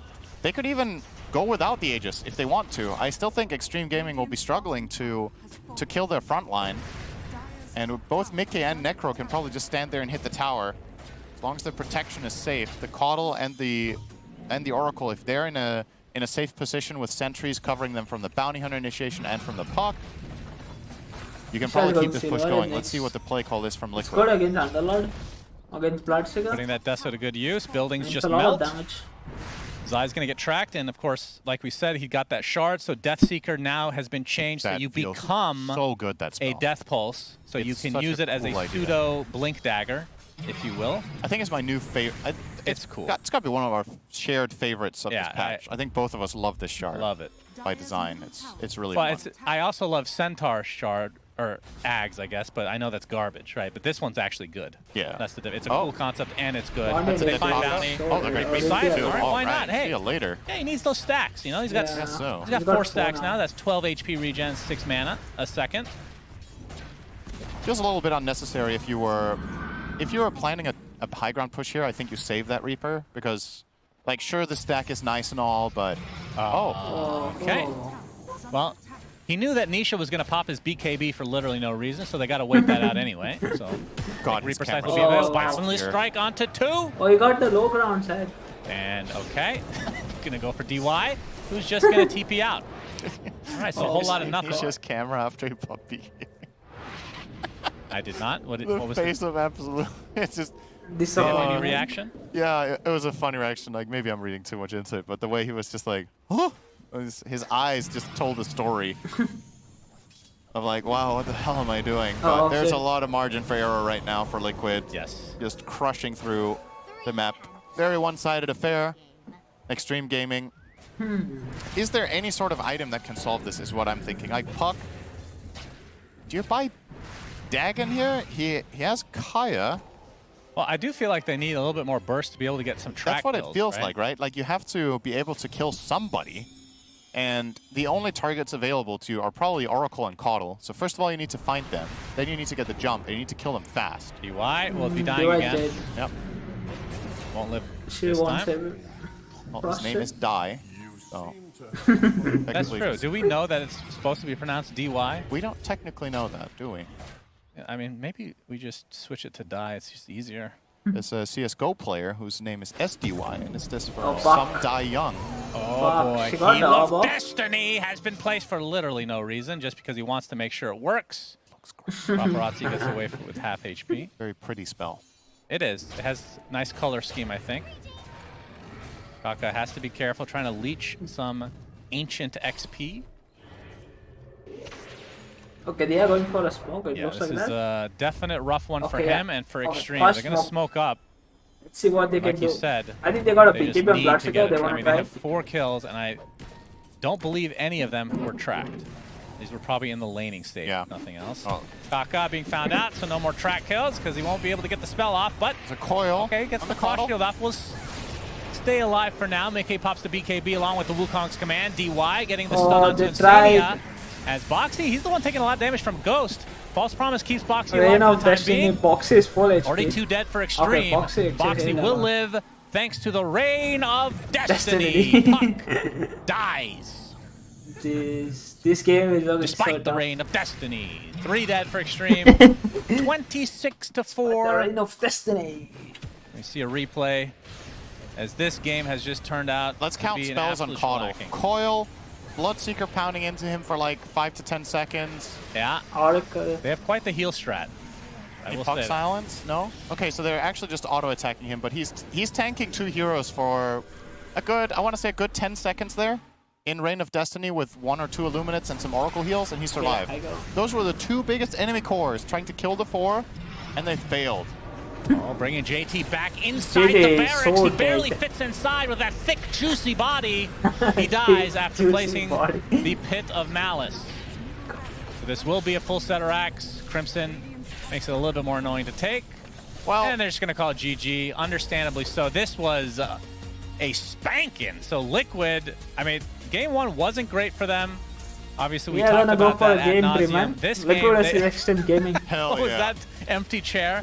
The empty chair is very happy that Liquid has won. Maybe there was some symbolism there that chair could have actually been empty for the last 10 minutes and they still would have won. It was the 4 players plus chair. Insania got up immediately and he was like, I didn't even need to be here for this game. That sounds like a great Well video. played. MVP for me for the game, clearly chair number 5. I think did an outstanding job. Looked primed as ever. Yeah, what a game from Liquid. That was just a flat out, like you said, it was a spanking. That's a... Curious for some shellacking to you here. Unfortunately, we don't have Jenkins on the panel. And I don't think anybody else in the world knows or understands the scale, except you. Yeah, that's right. So I don't know what you would rate this one. This is probably a top hat. Yeah, this is Gaben's top hat. Yeah, I mean, so, the umbrella is still kind of unreachable. It's mythical status, if you will, god status. But yeah, this game, I don't know. Healing strat from Liquid really worked well. You got some comfort heroes with Insania's Oracle that we haven't really gotten to see on this patch too much. And I think they need to again, pick we can- Oracle again, you know? Not to It's beat a lot dead of horse heal. here, Cinderin, but The shard is also the good. shard, I know it didn't maybe play that big of a role, but seeing these heroes that are picked and they get these shards for free, I think they have higher value because some of the shards are not equal to others. Yeah. Yep. Like this Oracle shard is extremely good. Yep, absolutely. But for me, the majority of this game was won in the first 15 minutes anyway. Yes, So I don't think for the sure. shards played necessarily a winning role, but they just amplified things and made them faster for Liquid. They but amplified the healing. they did. And just, for me, night and day between game 1 and this from a couple of reasons, right? Nisha playing an aggressive, in-your-face playmaker compared to the Pango. It's not like he's bad at Pango or it's a bad hero, but in this game, he could just take it in his own hands and make all the moves. The lanes went really well. They got the Monkey against Underlord matchup just clean. Liquid barely made a mistake this game, and if you didn't watch game 1, you would think, okay, this team can't lose to Amar Extreme. is playing But something. we'll see what think Extreme Amar's can playing cook up in Slardar. game 3, because this is probably not going to be a repeat of this game. Yeah, Team Liquid turn it around and tie it up, and this comes down to a best of 1 for who? Oh, we will watch the game. I got a game already. I mean, not my game. Just got a game. It's a good game. Seb is playing Alchemist. There's Amar also. Yeah, Amar is playing Necro. He's playing Necro, safe lane or what? Oh, he's playing mid lane. Seb is playing offlane Alchemist. He's queued up Midas. I think the lane is going horrible. Let's say he's queued up Midas. Oh, he's got a clean support. Aha. Seb is gripping. Seb is gripping so much. Seb is definitely gripping. I mean, he's got a cleans. Attacker is also there in this game, by the way. This guy is attacker. No one is there. No one is playing one Marita. Seb attacker. Amar. Sayak. Dave Malik. Same 1-1 Westwood. Max Pinko Mental. Uncalibrated. 76. This guy is gripping Seb. Seb might just throw this game. What is going on, bro? Wait. What's in new meta? Why they build item like physical carry? I don't understand. Changes sword. Voice Pay is like a universal damage hero right now, so what Universal Hero. So what happens with Universal Hero is that, wait, Alchemist is Universal. I'll explain you with the one hero. Okay, this guy is not Universal. Stormshade is also not Universal. Necro is Universal? No. But okay, Bad Red is Universal. Okay. So what happens with Universal Hero is that whichever stats item you buy, you get 0.6 damage per stack per stat. Okay, so so if this is one stat, you are getting 0.6 damage. So then you have like 1, 2, 3, and then 6. So 6 into 0.6 like 3.6 damage. So Void Spade is like a universal damage hero right now, which means that you can buy any item on that hero, any stat item, and it will give you damage. So you don't have to worry about making only intelligence item to get the damage on Void Spade right now. So you can build any item and get the stats and get the damage for your hero. So which means these heroes can scale a lot in damage, which is not possible for hero like Bad Raider. Look, this hero has like very little base damage because its int was not that good, but now with Universal, you can build stat items on this hero and get damage. Like I can go carry Bad Raider now, getting Manta. I can get Manta on this hero. I can go like carry Bad Raider. I can get some more damage. I can get Silver Edge on this hero and make this hero a carry hero now. Because the stats give you more damage. So if I go Manta, I'm getting like 26 agility. So my 26 agility is converted into damage into 0.6. Like 26 into 0.6. It's like 15 damage something. 15 or 20. I didn't do the math properly like that. So. But basically, Universal Hero is like whatever stats you build, those stats are converted into damage. So you can go carry because you are getting right click damage, which is very nice. So I can go Manta Bad Rider, Manta Shard, or previously you couldn't do that because Manta will not benefit you. Now you can go Manta on Bad Rider because Manta benefits your Shard because you get attack speed now. Also you get damage now, and you always wanted a movement speed on Bad Rider and a dispel. So I can do those things now on Bad Rider. I want to try this. It sounds so interesting now that I've said it.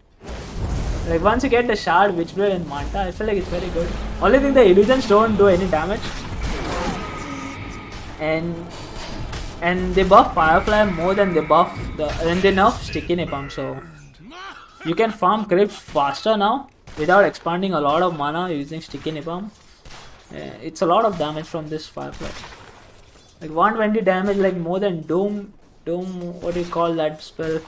Doom second spell, I don't know the name, but Scorch Earth.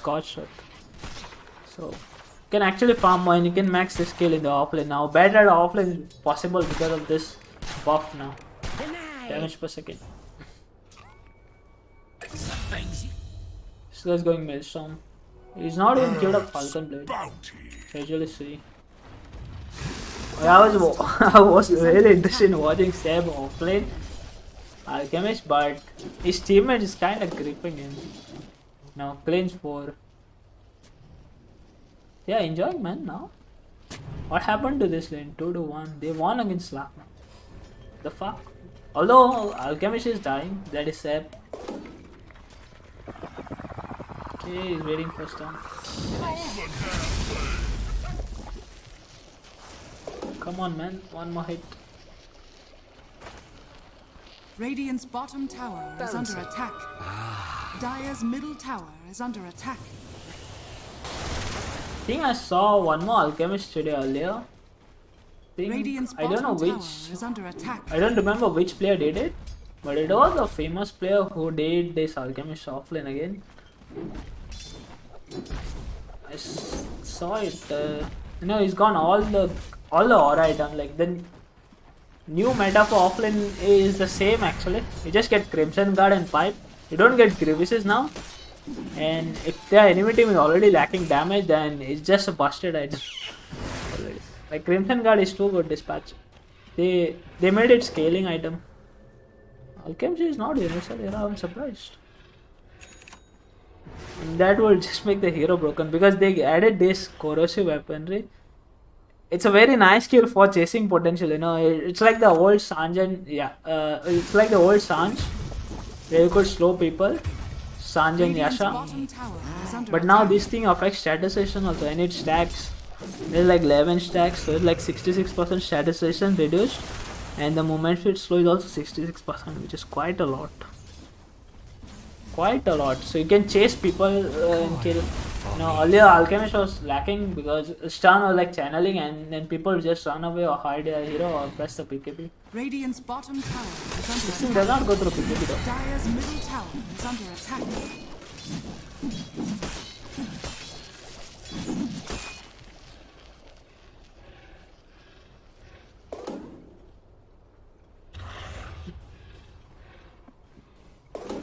Radiant's bottom tower is under Okay, attack. Yule Scepter. Where did he get Yule Scepter so all this? For Marika Silence? Not sure.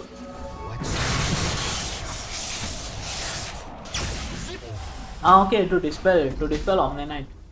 I remember this. To dispel Omni-Knight, Heavenly Grace. You can Radiant's top use it to tower is dispel. under attack.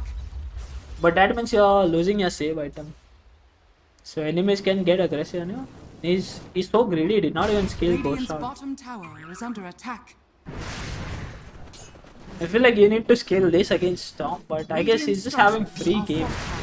Storm hasn't tried to kill him. He's owning it. 3k to 5k. Radiant's bottom tower has fallen. Over here. He tried. Dire's middle tower is under He's attack. not feeling it on Storm, man. He's got nothing. He needs to get this kill right now. He has to. There's no other way. Oh no. Well, he did get some gold. Radiant's middle tower is under 286 attack. divided by 2.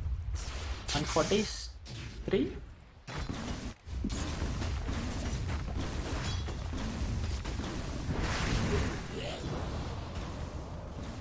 I'll take that. Guts is attacker is playing Omni Knight. He's level 5. He's not kidding. They got clean then Omni Knight, man. As a support. Okay, Omni Knight is good, but what about cleans? How does clean work as a Radiant's top support tower now? is under attack. You just press the skeleton. Чистое мастерство. И не так Dire's I mean, you do need Scepter to do all the damage. I can see where he's going, but you do need Scepter. Guess he's just trying with the staff and then this Death Pact. Death Pact spawns one skeleton, I think. Or is it skeleton walk that spawns? Oh wait, it's skeleton count 2. Skeleton count 2. Oh, creates burning arches, so it creates 2 skeletons. And there's one more spell that creates skeleton, I remember. Death Pact, okay, it is Death Pact. So you can spawn 3 skeletons of his damage, and they have.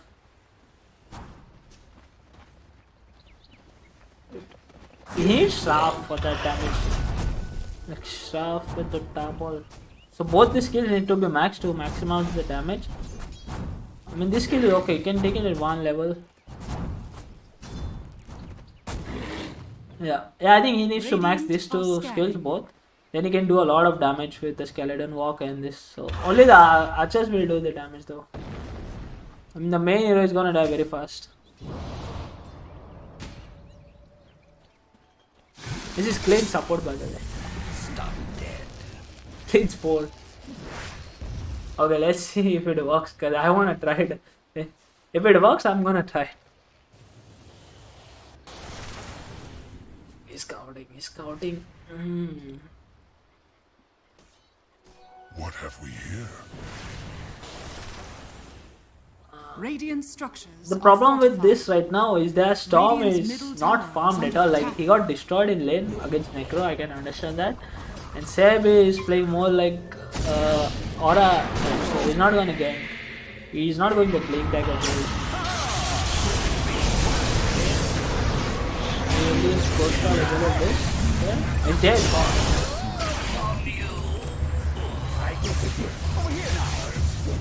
Oh, Clint just died to the Earth Spirit. Oh shit. Oh my god, the Earth Spirit damage is too high. I think he did like 2000 damage in that fight. Radiant's middle tower is under With- attack. The magnetize.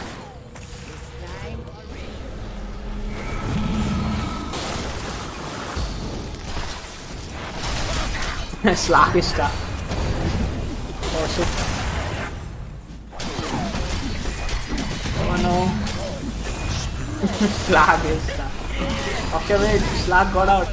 Holy shit, the cleans archers are doing it. Okay, the repair came. He's back alive. Amma is back. Cleans. Holy shit, he killed the battered. Okay, this could be an option, you know? Cleans 4. I see where he's going. I feel like if his mid had a better game, like this cleanse would have done better. Like very good. I can see where he's going with the cleanse. You know, just attack the skeleton and do the damage with the staff and tap wall. Over here now.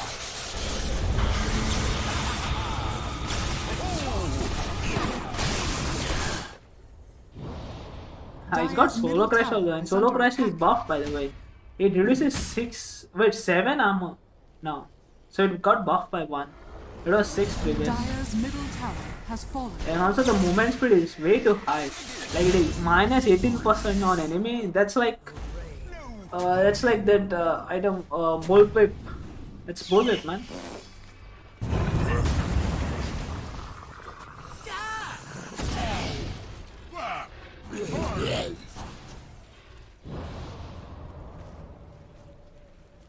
Okay, let's see how this does again.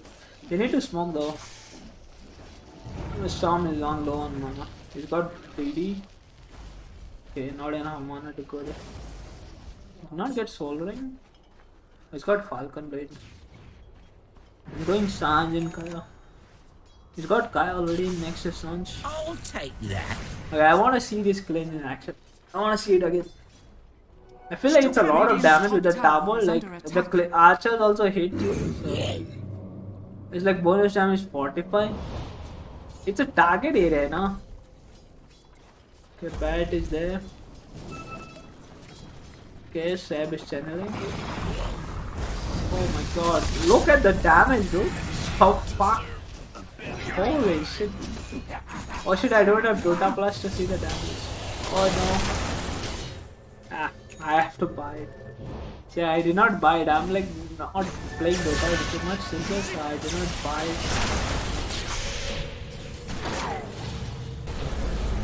Okay, the Turkish Starboard is coming. Holy shit. It's not even. Yeah, but you can see how fast battery it had. That was all cleanse damage by the way. I think cleanse did like based on, oh fuck, he has 1 to 9, 55 HP and he died so fast to cleanse. The minus armor with this, the medallion, sorry, the solo crash plus the star ball. So this is like -7 and then this is -6. So -13 armor and battery died like very fast. I think this could be a thing, you know. I think Plains 4 is coming. Upcoming. You just get solo crash because solo crash is so cheap now. And supports get a lot of gold based on the kills. So Plains is like a hunting hero. So to down 425. It's very cheap. It's very cheap. We'll take that. How does the skeleton go? Like, who does the skeleton attack? Like, you can actually target the attack with the skeleton. I just stand. Casting strap does not break skeleton walk invisibility. Which is good, no? You can. Yeah, but you do need skeletons to. So, what you can do in teamfight is that you can actually summon 4. Like, first you summon and then the cooldown again. You have 4 skeletons. Dire's middle tower is under attack. Oh, is the liquid versus this came up? Oh fuck, it is up, man. Benefited from the new patch, becoming a universal hero. I got so immersed in that cleanse game. I like the Ember chains being refreshed by Cuddle a lot if I you can forgot follow it about up the with liquid something game. I like a got so Mirana. lost. I know most teams tend to opt for a strategy like that. How beneficial do you think it is for Liquid now to go for the Mirana instead of potentially their Enchantress? Yeah, it could work well. I think it's good follow-up for the Ember Spirit. Pugna, also a somewhat stationary hero. When he's life draining allies or enemies, could catch an arrow. Insania likes this hero, but don't you think he's going to want his Oracle? Thought he was going to play that until they got eliminated. Dude, I hope we get head-to-head signatures because we got Lion on the board. Yeah, I think Lion is way better against TB than it is against specifically Ember, and there it is, Mira. You got your Mirana, definitely a Liquid staple, one of the few teams that still prioritizes this team pretty highly compared to others in 7.33, and then they get that immediate stun setup, so now they have 2 lanes for, I believe, Boxy to play around, or could this be a 5-position Mirana? It looks like a 5-position Mirana to me, because when Aster ran this same combo of Cuddle, Ember, Mirana, they just put it on Pichu. It doesn't necessarily matter where this Mirana goes, really. It's just for the follow-up damage. Once the Cuddle, Ember start to collapse around the lane, Mirana is the follow-up, right?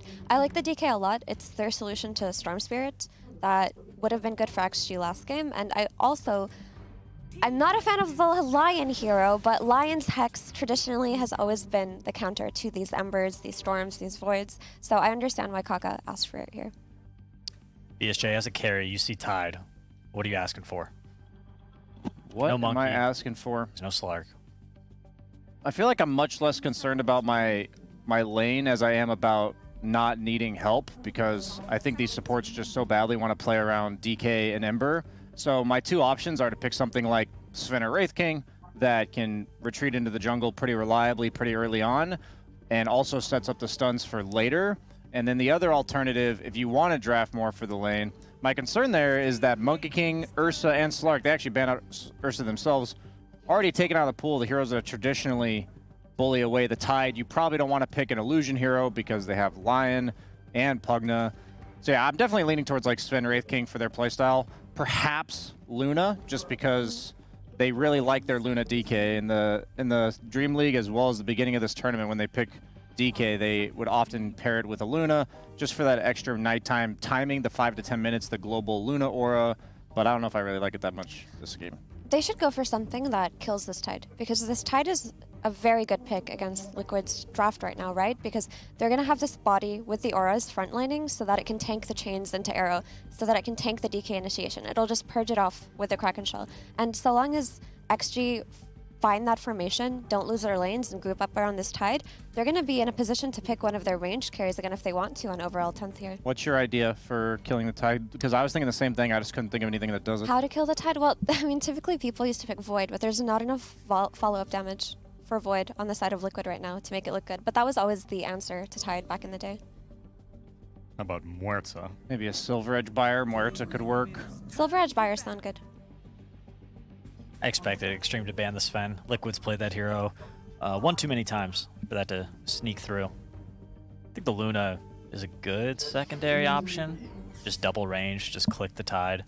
It's a lot about the tempo too. Like, the thing about Tide is, I think if they get this formation established, like Mira said, it's pretty hard for them to deal with. But I'd say Lion Pugna support's like kind of underwhelming the first 10 minutes. So if you can utilize that first nighttime to secure a pretty significant map lead, then that's like one way of countering the formation that They Extreme got is set up, man. threatening. Mirana, The Drow ban was really The big solid hit. because it would have been the They need follow-up a carry damage now. that XG needed after their Ravage, and it would have been that surprise last pick coming out of them. I mean, Wedge is also something XG could be looking at. Now that Drow isn't in the pool. I think it's screaming that they want to pick Luna too, because those are both really bad carry matchups for Luna. Sounds pretty good. Juggernaut a dead hero. Yeah, it also has like no synergy with Mirana, I think, like in lane. It's like, I think the only heroes that can make Jug work are like Lich CM maybe. And it's like a weak enough hero that you have PL to looks good pair for it the with something lineup. that amps its Spin lane. gaming. But it's not too Bristleback. crazy. Bristleback? That's definitely a Liquid staple. Coddle Bristle. It doesn't even have the lane together. It can just be a pairing later. That represents tempo too, but my issue with Bristle is That guy's smiling. he's getting Luna. They're both smiling. What's going on? But If they take Luna, then doesn't TA look pretty good for XG? Like, you talk about how range carries in this patch can get flanked, but she's one of the more durable carries in situations like this. She can provide the damage needed after the Ravage and hopefully take an initiation with her faction if they ever find her. I'm down for the TA counter. Usually Luna hates heroes that outrange her or heroes that just get on top of her, like Ursa, and just kill her. So they don't really have any BKB piercing damage on Extreme right now, which is why Luna looked a bit appetizing to me, because Luna's a carry that we don't see too much in the current patch because of that. She relies so heavily on BKB. Mickey tends to go for a more greedy build like Lance, Manta, then BKB. No, you're fine. Lifestealer? Is that a hero? It looks pretty damn good this game. Has a Storm as a vehicle. I'm down. He's theory crafting. He's using his hands. He's explaining exactly what to do after this pick. Okay, they got Marcy, Marcy out of left field. That is a universal hero too. How do you feel about it? I haven't seen this hero. I don't think I've seen this hero in one position yet. I have to think. So Marcy does give objectives, right? She gives Roche, she gives Tormentors. She's a strong, like, one-on-one hero. But I think she does suffer versus the poke that Liquid are playing, like the chain into the arrow, into the illuminate. She doesn't have a way to defend herself because her means of escaping or kiting in and out of fights is rebound, but that's naturally countered by the way that Coddle Ember play together. It's curious. What's the item build, BSJ? On which one, Marcy? Yes. I'd imagine that the way Extreme has to play is to get to their timing as soon as possible. So I don't think we're in store for like a Battle Fury or anything like that. I think we're going to see like Tread's BKB Basher, maybe FaZe's BKB Basher with a Corrosion thrown in there. Like they nerfed Marcy stat gains like they did with a lot of universal heroes. She no longer has high agility gain and like she has lower strength gain. So these are things that matter more to me as a carry. They buffed up her utility skills as a response to that. So I thought she was going to be more of a support, if anything. I haven't seen this hero yet this patch, so I'm going to be like healthily skeptical, but like I think the game is going to be decided by 10 minutes because if XG is allowed to group like Mira said, I think it's possible to navigate past this tide for Team Liquid, but if they get those like BKBs significantly early and just run at them before they have the pipe and the BKB on Marcy, then I'm going to take Liquid. I think that the idea behind this Marcy, I don't want to dismiss it like we did the Drow because it looked great. Maybe they thought that it would be a heavy kill threat with the tri-lane. If they start tri-lane with the Lion, something like a Marcy could punish the DK a lot more in the early game than something like a TA. So maybe that's the idea behind it. And if they tri-lane, get it to a good start, she can hit her item timings. They have Roche, they have Tormentors, so I understand it. I just haven't seen it. So I tend to favor drafts like Liquid's that we've seen before and look more natural. Well, LanM pulled Drow Ranger out of his bag of tricks and he brought it to success. And now, if he gets this win, he's got a date with Aster. If you lose, you're going home. It's time for game number 3 of Liquid versus Extreme Gaming with Sunsfan and Cinderin. Thanks, Tsunami. Yeah, it all comes down to this. Best of one between these two teams to see who goes home, who continues on, and into the actual playoffs with a crowd, I do assume. If you guys show up, that is. Hopefully you do. Very awkward if you don't, in fact. Cinderin, we saw a Marcy. I think we cast one position 1 Marcy this tournament early on, and it was really bad. I don't remember any details about that, so not a very useful discussion, but I just thought I'd mention she's 0 for 1 when we're casting. Right. I don't know. I'm a little bit uncertain about this game because I think Marcy is a very, from my perspective, a really polarizing hero. I feel like it's rare that we see an okay Marcy game, right? It's like very feast or famine. It either completely takes over and blows the game wide open, or it looks very underwhelming. And I do think a concern I have for the pick in this game is who are your targets? One is a Coddle, he can blind you away. One is the Ember, who can jump away. Mirana has Leap, and Dragon Knight's inherently tanky against physical damage. So I think the 1-to-1 matchup against the Luna is very good, though. And if their mindset around picking this hero was, we know Liquid are going to look to group up and team fight, play around their Luna, and we want to expose that hero and take it down. This is one of the carries that does it the best, but it's very item dependent in order to get there. I feel like Marcy carry before BKB is extremely solvable. You can kite her, you can blind her away, you can hit her with any sort of stun and just reset when she ults. So from my perspective in this game, Extreme probably want to slow things down a little bit and get to those key items first, whereas Liquid's lineup can play a lot more explosively in the early portions of the game. Yeah, BSJ was talking about how he doesn't think the Battle Fury would be a good idea because it'd be a little bit too slow. I would agree with that. She is queuing it up. By she, I mean Ghost, of course, playing Marcy, which is a universal hero now. That's one of the big changes, of course, to the hero itself. As we're going to have a gank onto Zai. 3 members of Extreme are here, but Foxy's there with the blinding light. Can you maybe go Fury here? Like, can you stall the game out long enough? Yeah, JT is not going to have a fun time. The moment they show 3 heroes top, Liquid will pounce on this opportunity bottom, and Kaka will TP down to respond. A little bit of a blood grenade there for some extra harass, but not going to get the kill. Zai taking a blood grenade as well. Blinding light back into Zai, actually, as DY is taking most of the damage here from Boxy. No kills as of yet, though. I'm wondering if you go Battle Fury on Marcy, if the rest of your team can stall. Because I feel like Storm Pugna has looked really strong in a lot of games this tournament, not so much in others. They can obviously play very effectively around the map. You keep draining mana into the Storm and making jumps, but Liquid's lineup is just really tight when it comes to Storm jumping heroes. Both the Ember and the Dragon Knight have direct counterplays as cores. And as we already covered, Caudle is pretty nimble, Mirana can leap. So even if Storm is one of the best heroes theoretically at catching them, he will need to go that extra little bit of distance that can buy the time for responses out of Liquid. The good news, though, is Paparazzi's absolutely destroying Nisha mid. Yeah. This is an overwhelmingly one-sided mid affair right now. 15-8 against 7-0. Wow. Nisha has not been beaten this hard in lane, I want to say all tournament, in the first few waves. So this is the time to step up for Paparazzi and get it done, and he is delivering so far. Yeah. Definitely a good start. Very impressive. Not good for Storm, Liquid one of those fans. heroes where if he gets off to a good start, can truly snowball. Yeah, it is a good Storm lane, of course. So many times before. And yeah, just the real question is, how will this Marcy work out in this game? Because I don't think even before this patch, it's not that big of a sample size of position 1 Marcy being either successful or not successful. It just hasn't really been picked that much. As DY, very greedy Lotus. yeah, he went for the Lotus. He decreps himself. He's getting surrounded. Dragon Tail is there. Ghost will have to help out a bit with a little baby dispose. Gets him far enough away from the blind to not knock him back. But the moment I saw DY go over there for the Lotuses in a 2v1 situation, I was like, that is about as greedy as it gets. And he didn't get away with it. So, oh wait, he did. He did retrieve the Lotus. I actually thought he canceled the channel. Okay, I mean, not too bad then, but very risky.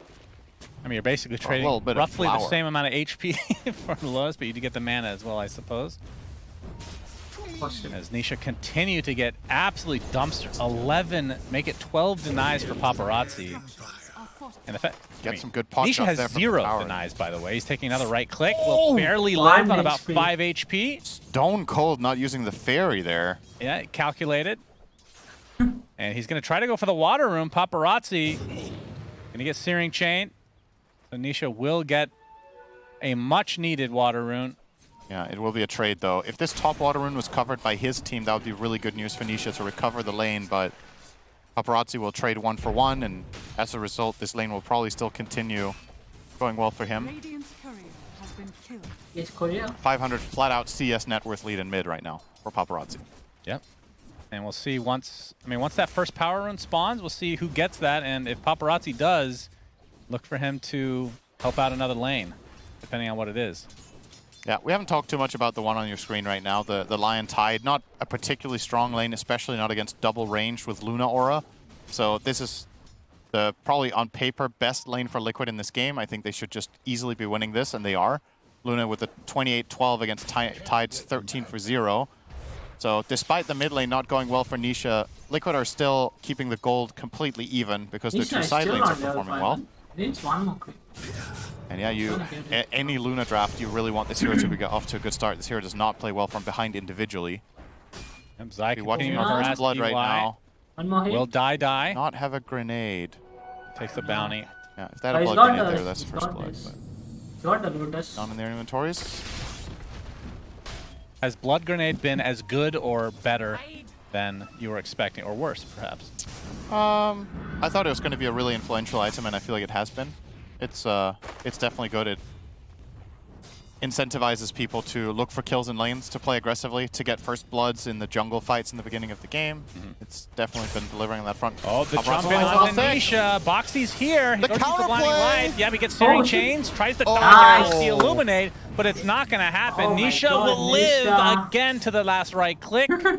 Despite that rotation coming in, Kaka gets taken out as well before he can deny himself to the Ancients. The Luna That Black is is All of a such sudden, a Liquid with big 2 quick kill. kills. in the night. Not only did Paparazzi get level 6 and look for the Nisha kill and Boxy was there as a bait, but you were losing this lane. Now you got the kill, which was also first blood, and you got it at a timing where you also got the 6-minute rune. That is so He dead. might go down here as That well. is Blood so grenade dead. activated right after the Kraken shell, so it's not going to dead. dispel anytime soon. One One more more right click will do it, and Yeah, Insania I gets think credit the for that big one. grenade did it. And Liquid, 3-1 advantage early on.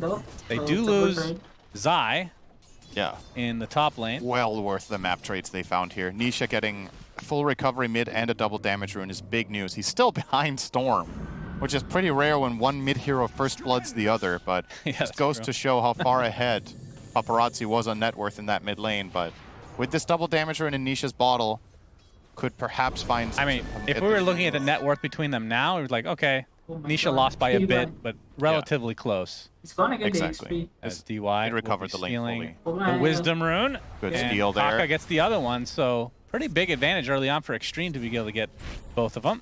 Yeah. He'll TP out as well. A little bit of a blunder from Boxy there. He's just flat out too late, right? Like, this is a rune fight that he will win 10 out of 10 times because he has blinding light. He just needs to be there on the dot, and he will just blind away the Puckna and get the rune. But credit to DY for just going for it, right? Like, you have to take the chance. Hope that the enemy team makes that little bit of mistake or mistimes it, and if you're right, you get a big reward. If you're not, it's the risk reward is just good, right? Just go for it. And this time around, he is successful. Paparazzi will be forced out of mid here, running very low on resources, so might just walk all the way back to base. And now that he's off the map, you need to be careful in the side lanes here for Liquid. Yeah, that's a well, lot of maybe damage. you don't. Starstorm. Just kill JT again. JT does have a shit ton of regen. Health of regen. Or actually Health turned of into regen. God damn it. Did it again, didn't I? The old man. The headdress was finally completed along with the Ring of Health, so will be an eventual pipe.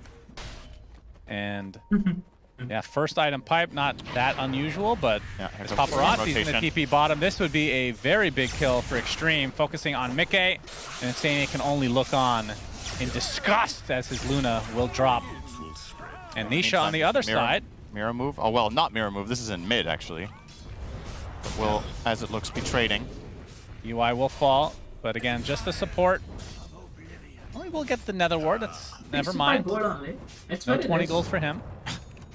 That would have swung the trade in your favor if he got the Nether Ward I mean, there. he That's a recovered, clear man. win for Liquid now. Right. He records. Very important. Paparazzi finally makes his way back to the mid lane. His tower was Nisha taken recovered, down to man. half health. That feels so good. As Boxy takes all Oh, the farm Nisha from could get hexed here from Fog. Yep. Kaka coming in from the fog. Gets the Earth Spike as well, but Oh the my Remnant God, is in the time. Level 3 Flame Guard, important. Yeah, Nisha will just TP back and then Remnant to the mid lane again. And that actually feels really good for the Ember because you've now forced rotation, so the side lanes are open for either you or your teammates to make a move. You know that the Lion must have TP'd in there. Actually, he didn't. He ran. So maybe a little false feeling of safety on this move. Slight chains into Arrow. Oh, he got Does the hit. arrow. Do they have the damage to finish Oh, off shit. Paparazzi? Yes. That's big. Let's go, Of course, Liquid. the panel talked about it. We've seen this time and time Let's again. go, The Liquid. Marana arrow from Searing Chains or the Dragon Tail, which will eventually come. Very strong indeed. They're going to try to get a kill onto Zai. Blinding Light. Going to dissuade this. Such an early Moonlight Shadow. Minute 9:30. Those Marana rotations bearing fruit, giving Insania such a fast level 6 despite not finding a Wisdom Rune. He'll still have a 9-minute 6 here. A nice hero to get it on.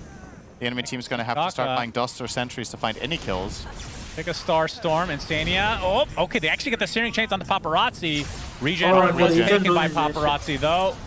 So that Oh, could very spell bad news. doom for Liquid, but Zai coming in with that Dragon form. Remnant away for Nisha. Breathe fires there as Oh, well. oh my Paparazzi does God. get hit by the Illuminate. But now Regen too. What he is will good live, and regen, yeah, with the man? regen, we'll see if he wants to try to go back in, or if he'll just farm the jungle. Very, very close to being disastrous for Extreme. Stupidly close to finding that Storm kill. And now instead, he's just going to get fully regenerated, farm, and Perhaps even make a rotation to top, we'll see. Ghost is farming pretty well on the Marcy here. Top net worth in the game, as a matter of fact. It's been untouched, he's 1-0-0, whereas the Luna did get killed once, as we saw earlier. Kills. It's so Nisha horrible being a line dropped there. on there on the line in mid. Had a Pretty face early with the kill in the portal, mid tower as well. Very 600 early. damage in just 2 seconds. Especially for an Ember Spirit. Not That too exactly very a pushing early. monster. Like Push the 10 lanes. minutes, 600 damage. It's just 2 Kills, yeah, seconds. kill Too big much. difference in the bounties. 600 there. Like Lion gold ulti. kills. It's Will put him level top net 20. worth. And suddenly, you just tune into this game now. Oh, Nisha did great in mid. 1100 or 1k ahead of the Storm. Yeah. How Wow. things can change in a matter of minutes when you're a good team rotating for your mid hero. Sure, there's something to learn there for your pub games, guys. Don't help mid. Okay. Kaka scouts out Insania. Paparazzi will be zipping to take over that all-important Watcher. There's another objective we rarely talk about because it's very boring. They're scattered across the map. Did you know that when you kill Roshan, Yes. you get control of all of the ones that haven't been tapped, but only those? That's a lie. That is correct. You're kidding. Yeah. The first team to kill Rosh gets control of all Watchers that are neutral, but they don't get control of the ones the enemy team has. What? That? Why? I don't know. I'm not Why? Strog. Ask yourself. You're not trolling me right now? That's so weird. That was not in the patch notes. In the patch it said when Roshan is killed, you get control of the Watchers. Okay, it was in But- the patch notes. But not whether you got control of all of them. I think. I mean, maybe things have changed already. Who knows? Maybe I'm talking. Strange. Maybe I'm spreading old data here, old info. But I think that's still how it works. And Nisha. Haste off on the Nisha. haste. He wants to get the kill on the DY, or maybe wait, the he's not on paparazzi box. arrows coming in will be sidestepped by DY. Nisha has to be a bit careful. I mean, you have the haste rune, but the area stay is on the Ghost as edge. well. But Ghost Onishi would rather just farm away. Obviously, we talked about On the the edge. Battle Fury, which is not far away at all. It's about to finish the broadsword, which means just a 450 gold recipe for that Battle Oh, Fury. no, Arrow arrow. hits in the mid lane, don't think they set have up enough. again by the Searing That is not Chains, enough. but Shit. not enough follow-up damage to actually net Liquid the kill. TP bot lane though, Zai gets off the dragon form. Gets the stun off into JT. Pushed back by Boxy got as well. five, man. Illuminate's coming, but the pipe's going to eat up most of that damage. Turns into a little piggy. And a Dragon Tail will follow again. I don't know if they have the damage here. Lucent Beam is there as well. Breathe Not fire, enough, but man. he is He's got just the so pipe. tanky. Pipe is so good, man. How much damage did that just block? I don't really blame them for going for the tide. The moment the play started, I was like, they're just going to kill Lion with the first Dragon Tail, but they wanted the bigger fish, literally. Didn't get him, though. He's a fish, right? Yeah. He likes eating fish. That's actually true. But so do other fish. He's a watermelon. Pretty sure. Don't. He's just a mutant watermelon. Could you imagine if fruit in real life could mutate like that?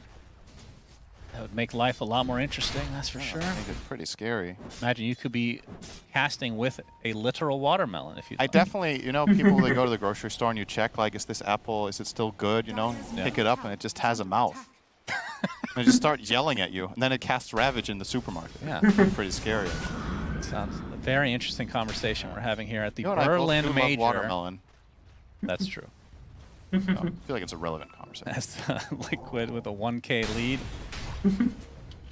So, I mean, who would you rather be in this position based on like the pacing so far? I think I mean, things Extreme are have going gotten to get according the Battle Fury pretty early on in the Marcy. Yeah, it's a good Battle Fury timing for sure. That's the big redeeming factor for Extreme as far as I'm concerned. Because I do like Liquid's shot here right now. No? They have Oh, oh, shit. arrow! All He right, started trying to TPing. TP out, not going to happen. Oh my So God. the silver lining from Extreme is he did just purchase the Battle Fury, so he's not Yeah. really going to lose gold, but 30 seconds off the map and obviously a tier 1 tower to boot for Liquid. It does feel like the pacing is really going well for Liquid right now, though. They will also get this tower and keep it ramping up.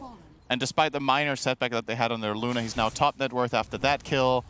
Yeah, I think so far so good for them. The gold lead 3K is, it's not an insane lead, but it's definitely significant with the type of lineup they're running. So Luna is I do going think the they're in a Hurricane pretty good 5 spot when here. he's going And for Marcy. Extreme, it's going to come down They need to control can we the find a Luna fight with where we Ravage can and activate Extreme. our Marcy? She's That going to is go not BKB him. next, and when she gets there, you want to find a Ravage team fight, and Marcy needs to start killing cores.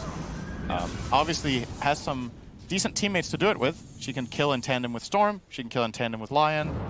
Marcy just wants to play with stuns that give her enough time to stick on the target. Yeah. And because Liquid don't have any true saves against BKB, they don't have any Oracle or so on.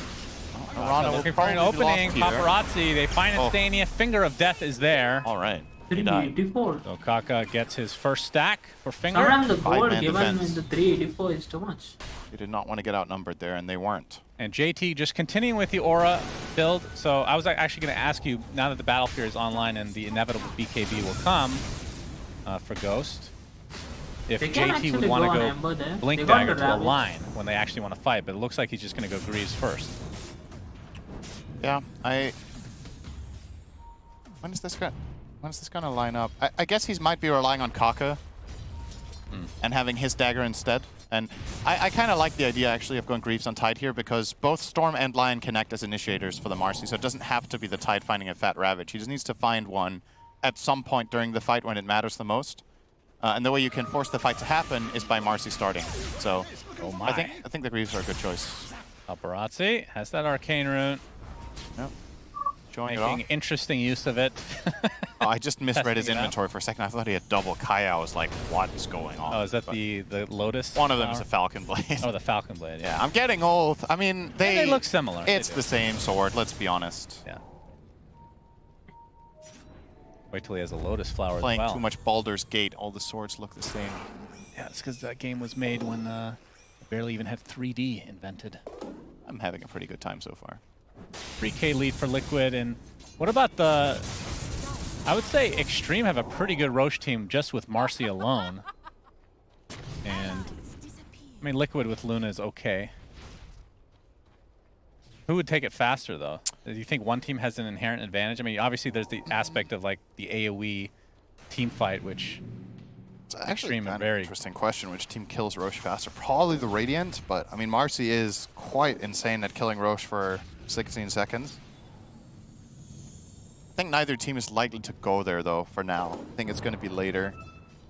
Maybe if you win a good team fight, perhaps you go for it, but as we've talked about quite a bit, the location of the pits, it just takes so much time to get there that a lot of the time, if you win a team fight at the 15-minute mark, in the past that 15-minute team fight would give you a Roche, but now you spend 2/3 of the enemy's respawn timers just getting there. And then... JT's going to run into Liquid. I don't think they want a piece of this watermelon. It's too tanky. Just going to continue on, brush off all that damage. They were trying to bait the Nisha Remnant in the mid lane, but he was not very interested in taking part in any action there. As the game has slowed down a bit as we wait for these big items coming in. Oh, good Okay, catch. we'll get baited a bit. There's a fireball coming from the Dragon. A beautiful stun, though, coming out from Kaka. Do they have the damage to kill off Paparazzi? He zips away. Oh, he And did we'll not live. have the chains. Pops the Nice save from shield DY. rune as well. Very quick reaction there. Gets the Decrep heal onto the Storm and keeps him protected. Something interesting to keep in mind about Liquid's lineup actually is that you've seen a lot of teams in this tournament run this support Pugna. And I think what Liquid have successfully done in this game is they've picked 5 heroes that aren't countered by Decrepify, right? Like even if in that case it did save the Storm's life, but you imagine you have more heroes in the mix, they're not fully right-clicky. Even Luna has mixed damage, all of them. Ember has mixed damage, so it's not a guaranteed fail-safe when DY decreps people, and it makes it a lot harder to play the support Pugna. He's still going to perform his battery function for the Storm, of course, but yeah, definitely not as safe as it once was. But of course, without the downside of the magic amp in this patch that was removed from Decrepify on allies, so will definitely help. And I mean, we've mentioned this time and time again with the addition of the Tormentors, but Pugna, this is an interesting way to balance him because he's very powerful right now as a mana battery, as we've talked about. His shard is almost useless in most cases. it's so very, if you get, very like, you're adding unpopular. 1,400 net worth to a hero, that means, you know, buyback's going to be a little bit more Not gonna expensive. jump. The initiation, Zai, arrow coming in, not going to connect. JT looking for a Ravage, he's missed going a to combo. waddle in. Paparazzi's already at half there. health, though. Where's Marcy? And Liquid, Marcy now that they coming? see the big watermelon, will back away. Blinding Light is actually surprisingly good against Tide. It's not double something damage. I thought before the start of this game, but without the dagger, JT is just It's so hard for him to get in position. He's just getting knocked back every time he walks in. It's obviously extremely telegraphed. Oh, Zai, Taka gets the someone initiation save this Zai. time onto Zai. There's the finger. He's just dead right off the bat. The There's the Ravage. Ravage to follow, but BKB. Mickey popping his newly picked up BKB. Nisha with that double damage Oh going my to work. God. Delete both supports from the face of the earth. Zai Oh buys my back God, and the gains double beautiful chains. steering chains onto Holy 2, shit. and Extreme get punished hard. Holy, that looked like such a good jump. I mean, they combined the things we talked about, the burst of Marcy and Lion together. Get that kill immediately, but the Ravage doesn't give them added benefits, and it is the Dragon Knight they kill, so the big core's still there. And Nisha just The biding Ravage. his time, Holy dodging shit. the Ravage Ooh, with the yeah, that's nice. Remnant, and then straight in, double Oh kill my on the God. Slate. Damn. And then the Eclipse as well. Everybody's getting low. The double Great chain, two-hero man. chains. Bit of a misstep there from Paparazzi getting caught, to be honest. He was just Shit. walking and set himself up for a two-man chain next to his Tide. So maybe Liquid didn't have business getting that good of a trade. They're obviously going to take it. It's a big win for them. Yeah, now that the Tormentors are up, let's see if they... I mean, it looks like Extreme are pinging out there, so I don't think we're going to be seeing any steals from each respective side. But back to the conversation. If they get it on Pugna, it actually is almost a detriment, right? Yeah, 'cause they're you're net adding worth. net worth to a hero, and the shard may not even be Okay. useful at all. Lion on gets, Taka. oh my Okay, god. that's a little Taka bit got the shot. It's not the greatest game for it. I mean, the Like, Magic community is nice, ask or him the if we were debuff community begging when for he it. starts draining, that he can protect himself from stuns, No, but the first game what are was you okay. realistically were getting rid begging of? for Kaka Luna shot. isn't even buying Manta, so you're not killing those illusions. The fights are pretty explosive by nature. I don't think either shard for XG supports are actually particularly impactful this game. Yeah, agreed. So, whereas on the other side, you get Recall, or you get the amazing Leap, I forgot about that one. which you love the animation of, so we hope Mirana gets that one. Speaking of Leap, Marana's dead here. Insania, yeah, that they turn it into a vector targeted. So maybe that's I a actually little haven't bit seen better. it yet. No I haven't one- seen no one- the new Leap with the Vector. Yeah, I'm It makes sure it a lot easier to hit the Fire Breaths, because you get to choose which way you face, but No, supposedly true. the Leap looks funny. I don't think it's fire. But, Oh, okay, lucky. they luck out and get the bottle shot. Got the shot. They have Recall. Man, I need to make another shard list actually. This is because now everybody gets one for free theoretically, so Yep. it would be interesting Very to see true. what which ones are more highly valued and whatnot. They need to smoke. Now we have a smoke Okay, from yes, Liquid. okay. So if Tide is a watermelon and his taunt is belly We flopping got all and this then combo. dropping watermelons, is he just like Oh, tearing limbs off? paparazzi! Uh-oh. Not sure what you were gonna say is very important, but Oh my paparazzi god, that dies. status is Huge almost pick off saving for him there. Liquid. The status is And you can almost see saving him paparazzi's from the net worth Suns. has suffered greatly despite getting off to such a dominant first. It's like 6 minutes? I don't know how yeah, long it was. It was very early, but that was like absurdly good That start was a for him. real CTY impersonation there, the 6-minute man. It's an old meme, Shannon, you wouldn't get it, but Yeah, well, I'm old, but that guy was a laning god, and he made some mistakes. I see. Um, This will be the first Roche of the game, and it will go to Liquid. Yep. They find the key kill, and they find it close to the pit, which is going to enable this. Probably putting the Aegis on Nikke, I would imagine. Could make a case for Nisha, but Yeah, either way. brute force in with the Luna seems pretty good. I think when you're already down here, you might as well take the tower, right? At least one. I don't know if you take both. Like, the XG are obviously trying their best to just counter push. They're going through mid with the Tide. They're pushing top now with the Lion as well to just start getting these waves out. Radiant's middle tower is under attack. But I think Liquid just too fast here. Structures are fortified. Yep, they use their fort, and the tower's going to go down. Meanwhile, JT is pressuring the mid tower, which is a bit more valuable. Radiant's top tower is He'll under walk attack. away without getting it. Paparazzi gets the tier 1 top, so it's going to be a trade of sorts, but as expected, Liquid will just continue on with this Aegis intact, so tier 2 goes their way now. Radiant's middle tower has fallen. And that'll set them up for the next Tormentor in 5 minutes. Tower Yep. has fallen. Radiant's Oh, he has the best taunt in the game. Mickey does. The cat. That's fun. You can thank me for that one, by the way. Can I?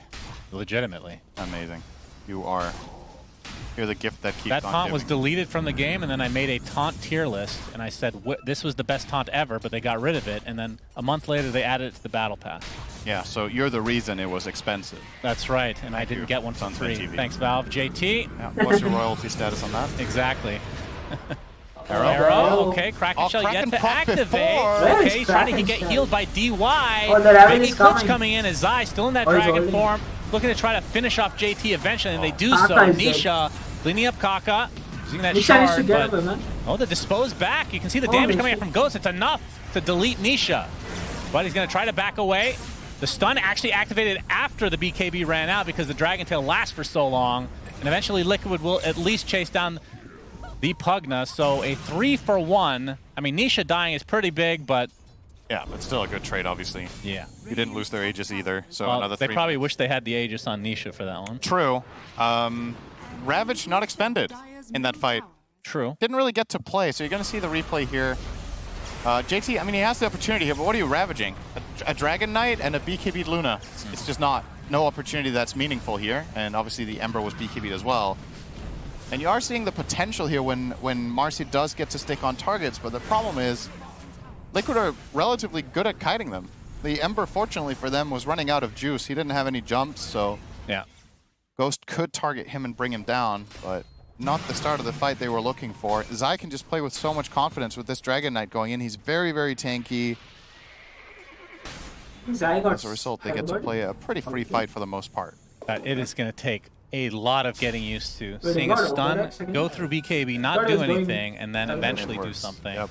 And Dragon Tail, I mean, I believe it's still the longest single target stun in the entire game, so that's a really good one to use in situations like that. It didn't lead to a kill, but 2.4 on there. yeah. It might have been Lots of longer change. anymore. Is the It's biggest. 2.4. Dire's top tower It got nerfed quite a lot, actually. Yeah. What's It longer used to than be like 2.4 3.5 for single Single seconds. target stun. Yeah. Still going to be the longest.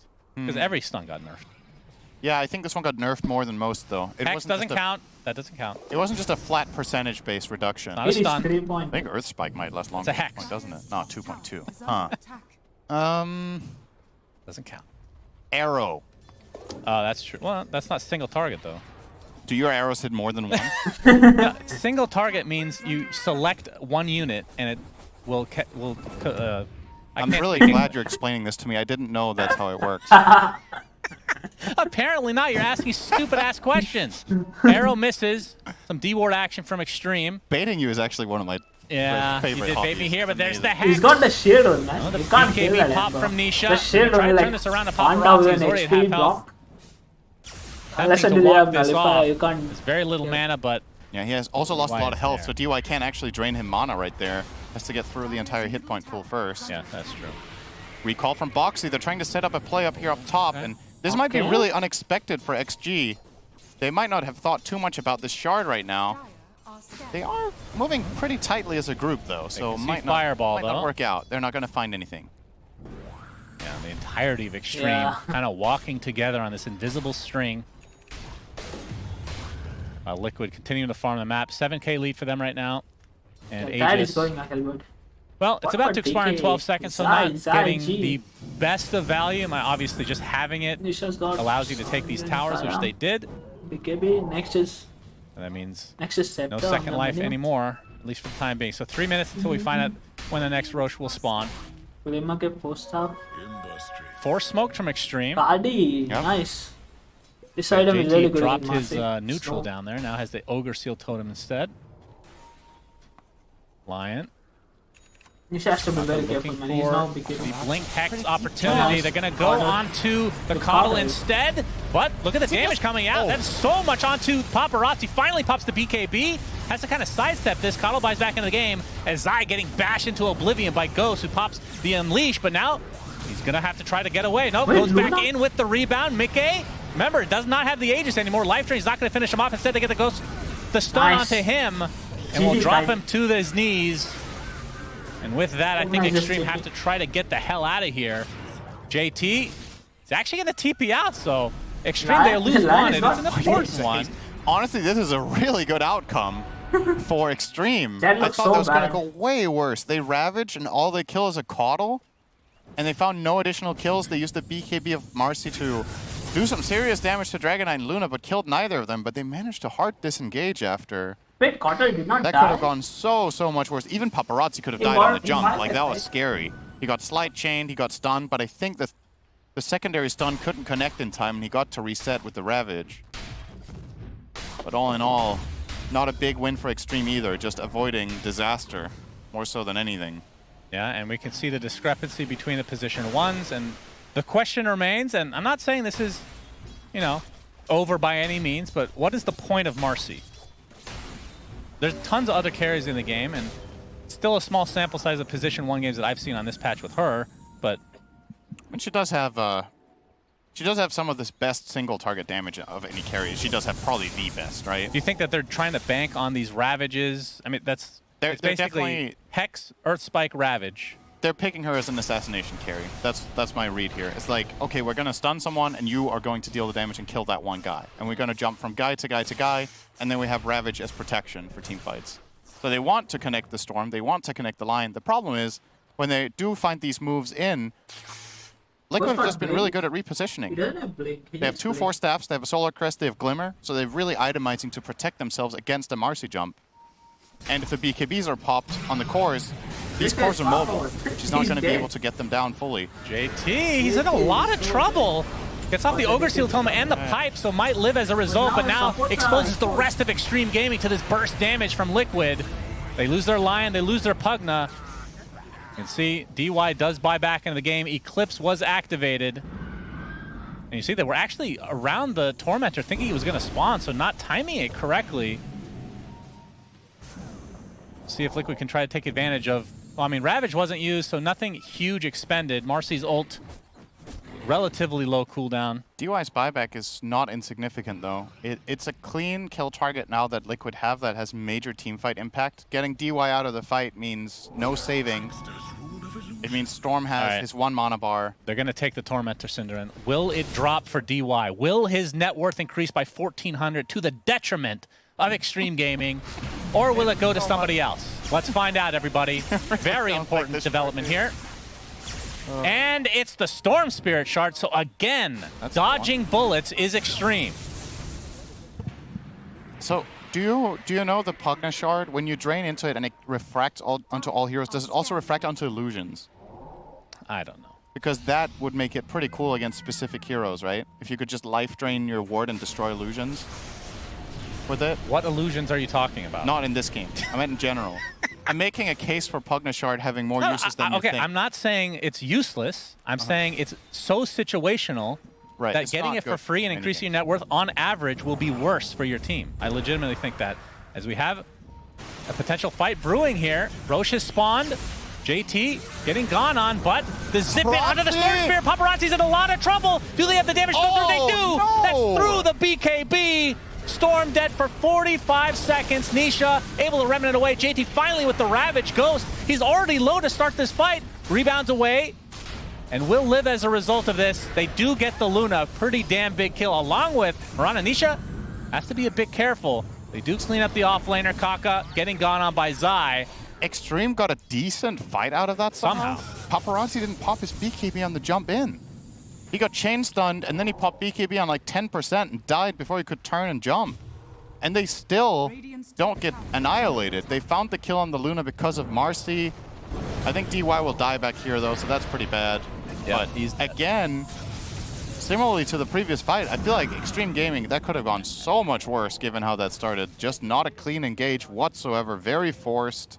But the good news for them is I don't think Liquid can take Roche without their Luna. That is true. So this will delay things, but of course, once she spawns, you still don't have Ravage. Yep, and you don't have Pugna either for a little bit. I guess that'll align probably. That'll probably align roughly. Yeah, Roche will now go to another home. Oh, that's true. He's tired of being down here. Let's get this Roche cam ready to go. Yeah, see if he stumps on anyone. Foxy, please stay at the portal. We want to have a laugh. Actually, regenning kind of slowly. Did they change that? Oh, off he goes. It's nighttime. Off to the dire side. Cheese will remain. Didn't run into anyone. All right, that's a good boy. That's a good boy. Good, clean Roshan. All right, All Liquid. right, so which of the pits do you think is his home, and where does he go to work? Well, it's nighttime, so this is where he lives. Some people In work the at night. darkness. That's true. Have to ask Ice Frog someday. The smoke up from Extreme, but look at where they are. They're going towards the gate, or do they think Roche was actually in the corner still?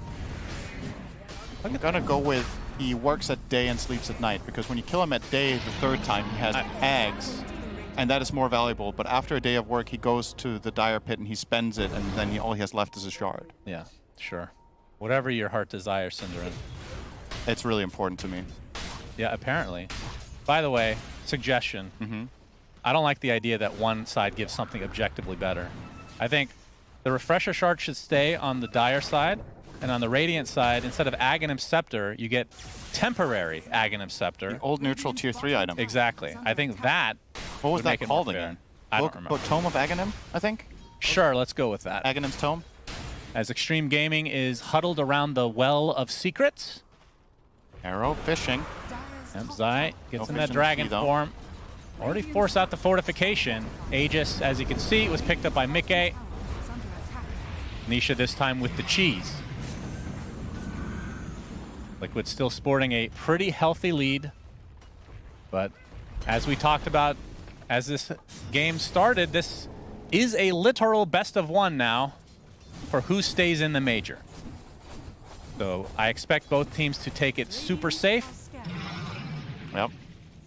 And play as disciplined as possible. So, Mickey is closing in on a Silver Edge. I wonder what the play call here is for Liquid. They're like, okay, this Tide is frontlining a lot. We're going to just Silver Edge hit him, Dragon Tail stun him, and blast him, I suppose. That's the play call here. Yeah, it should work. If they get a Silver Edge hit, they can Dragon Tail into full arrow. The only save that XG have is Decrepify. They have a 4-step from Lion to try to reposition him, but if Lion isn't close by, that should just lead to a straight-up Tide kill. And that surprise factor could end up just winning the game if he doesn't have buyback gold. And a lot of the times we see teams in this game state not have it.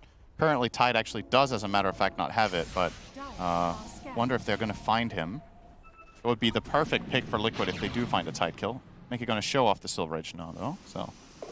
It will not be a surprise. Stream Only should know it's stay coming. off the map so much. And Zai, I don't know if he's going to try to hold on to any buyback gold. No, he will not. It will be a fully fledged Aghanim Scepter. So Black Dragon activated. 38-minute wisdom? Yes, that is 3 accurate. minutes ago. I forgot. There it is, Black Dragon. Zai.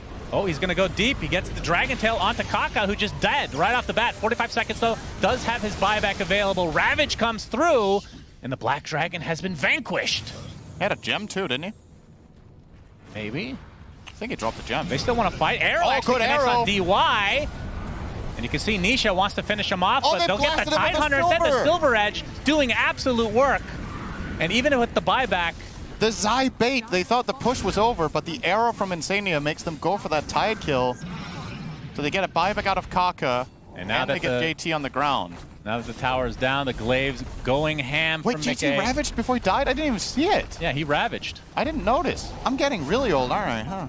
It happens to the best of us. The camera was looking at the other kill, that's why. They were on the Pugna. All right, one set of racks for Liquid. They're not going to stop now, despite not having Zai for another minute. And again, Tide can buy back, but without Ravage, Yep. how much can he do? Okay. They're going to play it safe, though. Yeah, they get a full lane, and they're going to take care of the waves now. Fair enough. Big win for Liquid. Indeed. And they still have their Tormentor. Very important. Hope to see that very soon. As we see here, the Ravage That's not how on they camera. killed the dragon.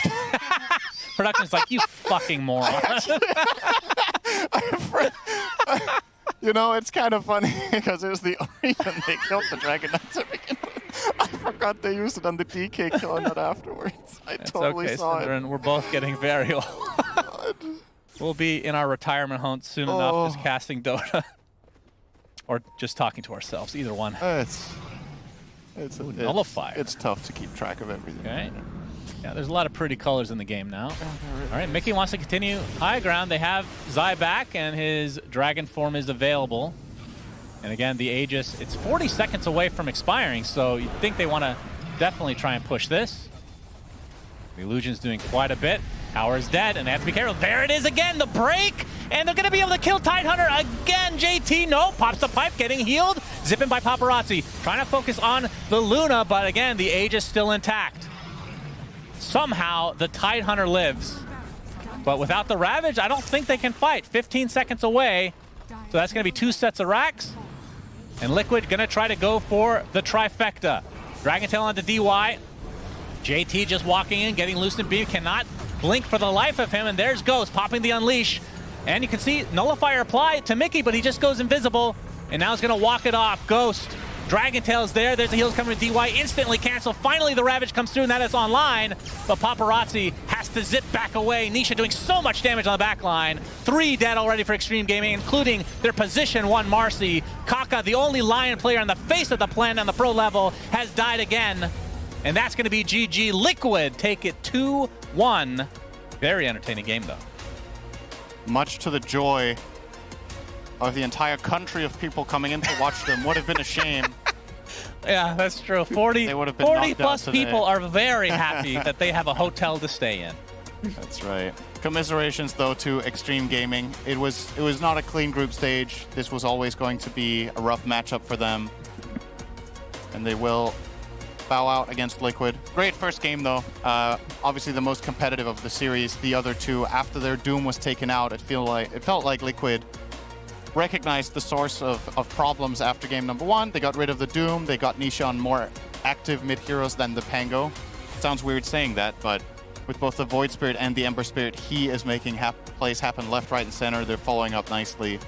And in this game, they could just keep playing in pairs and trios, finding kills with stuns, dominating the map, and winning those fights and getting Roche. Yeah, Team Liquid, very impressive performance. Marcy loses again. Maybe we'll see some changes in the next patch, but we'll see. The panel, what do they have to say about Team Liquid moving on in the tournament? The DK plus this combo is too good, man. DK Mirana Aero combo. Well, I'm sure they feel relieved that they are that much closer to locking themselves to TI-12. It's not a confirmed quite yet. They're at 1250 points now, but it's pretty close. There has to be some insane things happening, like Gaming Gladiators getting relegated and then, like, I don't know, D1 Hustlers winning the Bali Major. But who knows? Anything's possible. One thing is for certain, though, Extreme Gaming are not satisfied with this result, as they will be bowing out of competition here at the Berlin Major. A unfortunate chain of events for them, obviously, starting out in lower bracket after group stage, and now having to face off against Team Liquid. It was an uphill battle, but they at least made it a 3-game series. He popped the BKB and he did not zip out. He went to hit them. I think this game was much more. I think he had a standard auto attack on. To game 1, that's why when you press a spell, you just attack randomly, and you miss that 1 second there. Like momentum in the early. That's what happened to Paparazzi. And what Liquid did this game differently is that they drafted the Coddle partner first, because Nisha's the one that usually gets them off the ground running, and then Mickey's the one that then participates with the lead, and this just seems more their formula. Yeah, I think Liquid found their groove. Had first pick every game, got Coddle all 3 games. I think having that hero and building their strategy around that hero gave them a lot of comfortability. And on the other side, as long as I've known Lana M, he is just way too much of a hipster with these picks, man. He's got Bounty Hunter support, Lion comes out, Drow, which is never played, then we see Marcy carry.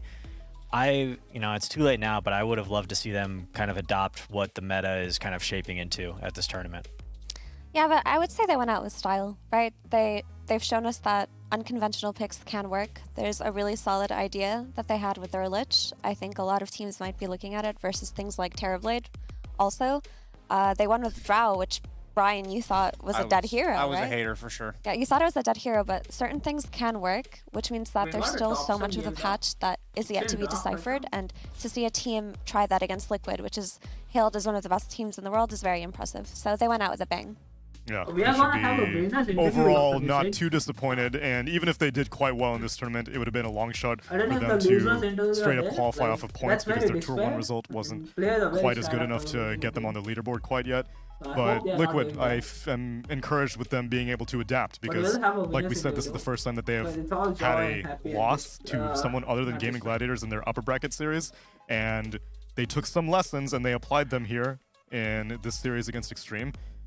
I still think they need to grow a bit between now and their next series, because even though this was more a staple Liquid strat, I still don't think it's perfectly on meta. It's more like using one or two meta heroes and then shaping what they do well around it, which is definitely a step up from what we saw from teams like Extreme Gaming that bowed out a little bit earlier, but I don't think it's going to be good enough to make a deep run in the lower bracket.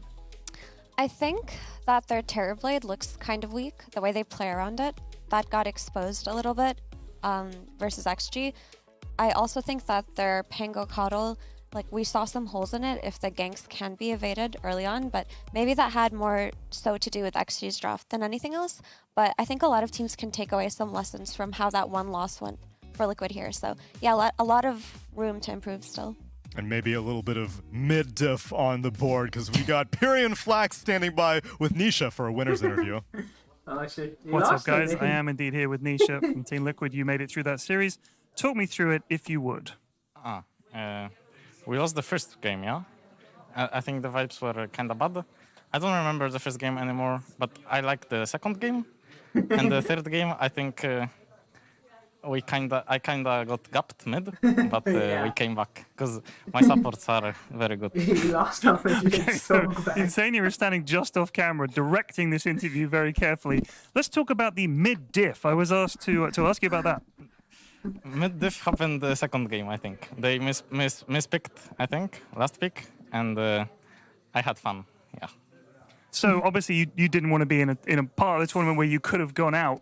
Were you guys nervous coming into this morning? Were you like, lads, we've got to win this game? Was there nerves, or were you confident? Not confident. There were very many nerves. I think my team is going, outside their mind. They're very emotional, and yeah, I think after first loss, it was kind of sad, but we came back. Well, congratulations, and we look forward to seeing you in the rest of the tournament. Thank you. Thank you. Okay, fast interview. Congratulations to Nisha, congratulations to Liquid, and a very specific congratulations as well to Zai, because Knoxville has mentioned that this is Zai's 1,000th professional game. So please send some nice and kind words Zai's way as he picks up a win for his 1,000th match. Only 5 players ever to be able to cross that threshold. It's a very, very impressive feat. And now, we're getting into our final series of the day. Shopify Rebellion taking on Evil Geniuses. You saw it in Lima. We're going to bring it to you one more time here in Berlin. Stick around, everyone. Our final match of the night coming up next. Okay, let's spectate a game. Or I think... okay, we can watch one game, but I think 2 games will be too late. Yeah, we got Dobson, Ricky. So he's playing mid Ricky. Ricky is also broken. If you want some Emma, spend Ricky. We are watching Dobson Ricky, by the way. 30 seconds to battle. Dobson mid Ricky. I'm not playing today. Because I was just watching and I have not played. I'm kinda tired. I think the best game is Dobson Ricky mid right now. I'm not okay. He's queued mid Hammer. I was hoping he will not queue because the shard is with him, but he's going for it.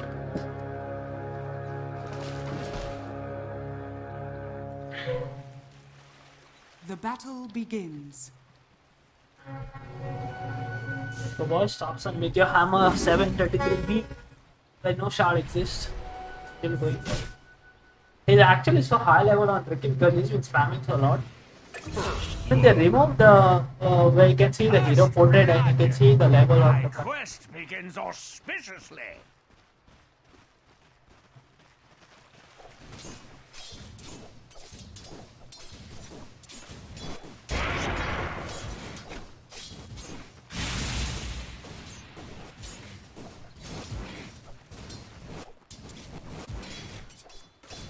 okay, they have a mate Rubik.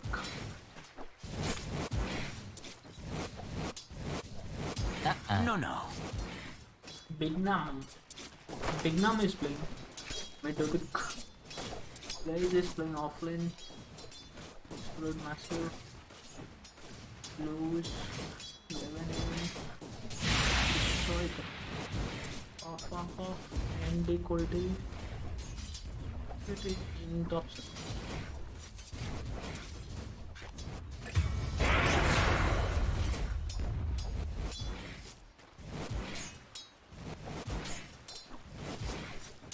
Dire's top tower is under attack.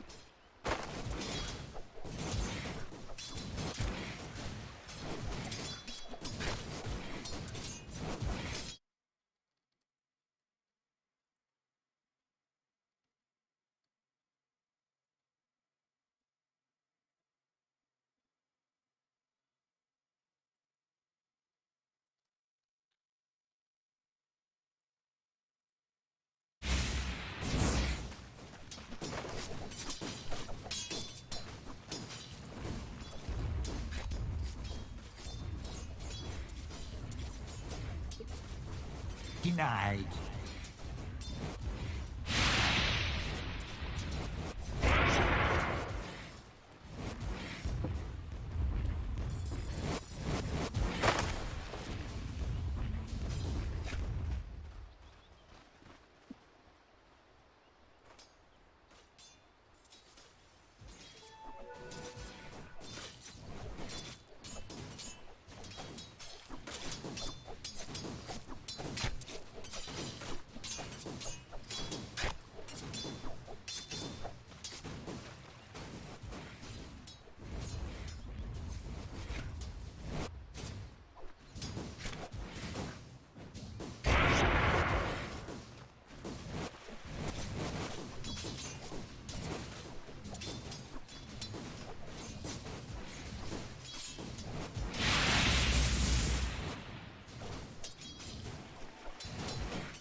Denied.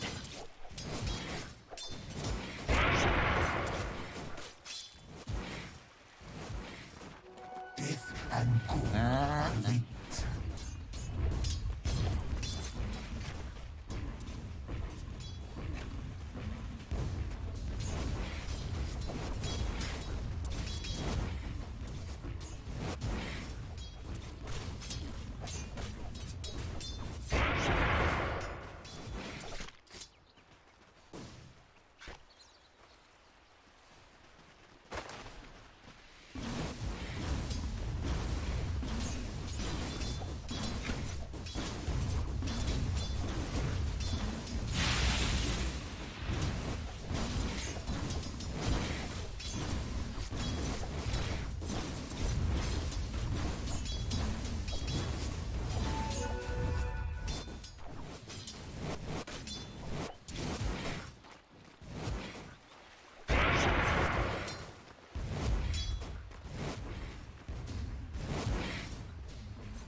What did you expect?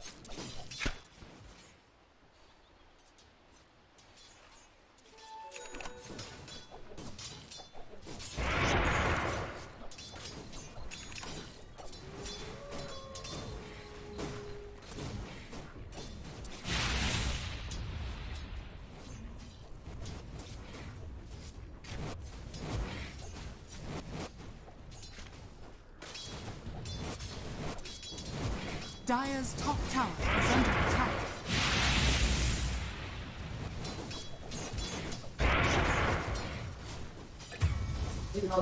May the light. Thompson almost got the meteor hammer. It just needs 200 gold. Oh, meteor hammer is expensive. Fuck. I did not realize they increased the cost of meteor hammer. They increased the 50 only. I mean, it's 50 only, but still. Because they buffed the Ring of Health. The Ring of Health costs like 200 gold, 250 gold less. That's all the possibility, that's why. Arms for the dead. Thompson could be dead, yeah. Another fate gold. Dire's middle tower is under attack. If I'm not showing on the Dire are scanning. Okay, Thompson needs to be careful. He got the blue, but still a fade ball and a jump. He's dead. Yeah. Fails me.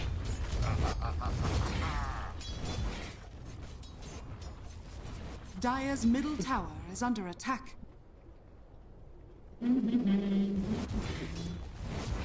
This item has been buffed, but the meteor hammer has been Structures now are fortified. the overall cost. I wonder how he gets Dire's in the middle game now. tower He's lost is his under lane. attack. He died Radiant once now, structures that are increased the lane fortified. significantly. It's also a Rubik, so it's not that great, but still, it's good enough. Dire's middle tower is Okay, under so he attack. destroys the sentry and then gets a ward. So now enemy has to buy another sentry just to get rid of that ward. Then there's a battle of wards in the mid, and then Dobson eventually wins because there's no detection in the mid. They have to buy dust. Counter this hero. I feel like I need to restart the game. Okay, I just need to restart the game because it's so laggy. Just give me a minute. It should not be this laggy. The RTC is We way got the behind RTC him. They have to go a second second hole. black hole just to try and not here. RTC is just now arriving to the fight and managed to kill only one. The charge comes through from crit. The stuns, the silences, he's dead. Oh, that was some damage there. I would not care about anything in the pub other than myself. So that was like my mentality becoming a good player. That is a very Nowadays, good I advice. think I'm at this point where I have a perfect, like my understanding, I think I have like a perfect team player slash selfish. I'm like knowing when to be selfish, when to be a team player. I actually really like what he's doing here in bottom. He's Arteezy. super low. Keeping his cool there, Arteezy. He did the math. I mean, but he's turning back in. Arteezy. As he pops the south, he's living on the edge here, Arteezy. And, you know, but the emphasis on the living, though, he'll survive. He gets away. Whisper's going to get taken out. All right, Arteezy there. Well, as like a baseline, I think I'm more emotional. So I think that there's positives and negatives to that. I guess when I'm happy, when something funny is happening, I'm a lot more like, my emotions are louder. Although like, same negatively, like if something in the game happens, it's nothing crazy mad, but it's like to the point that like, I might yell at somebody or something like that. I guess that's how it is, yin and yang, you know? You get the good, you get the bad. I think switching into a new org actually helped more than I had expected. Being around different people and a different environment, it had more, I didn't respect that idea, but I think it had more effect than I thought it did. It turned me into more of a, like something to prove again. I got that feeling back. It felt like I just started working harder than I did before. I really want to push myself. I put in a lot of hours in and outside the game. So my expectations are, we're going to do well. It's not always about having the same teammates over and over again. A change of pace, having a different...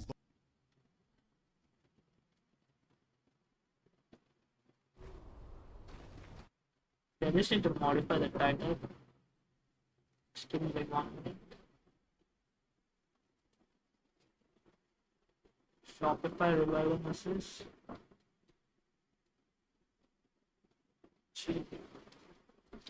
So versus team. We sell.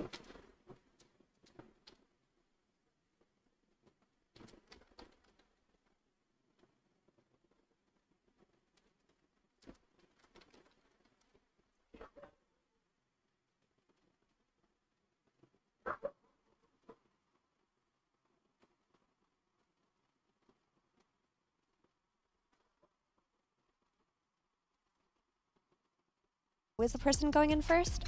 So I feel like the biggest issue with Shopify right now is if they're going to first phase the Storm, they need to give him more than just nothing or himself to work with. That's assuming evil geniuses even decide to give it to them, because I'm sure EG are looking for vengeance after their series, which now I believe we have the screenshot ready of a very, very troubling net worth graph.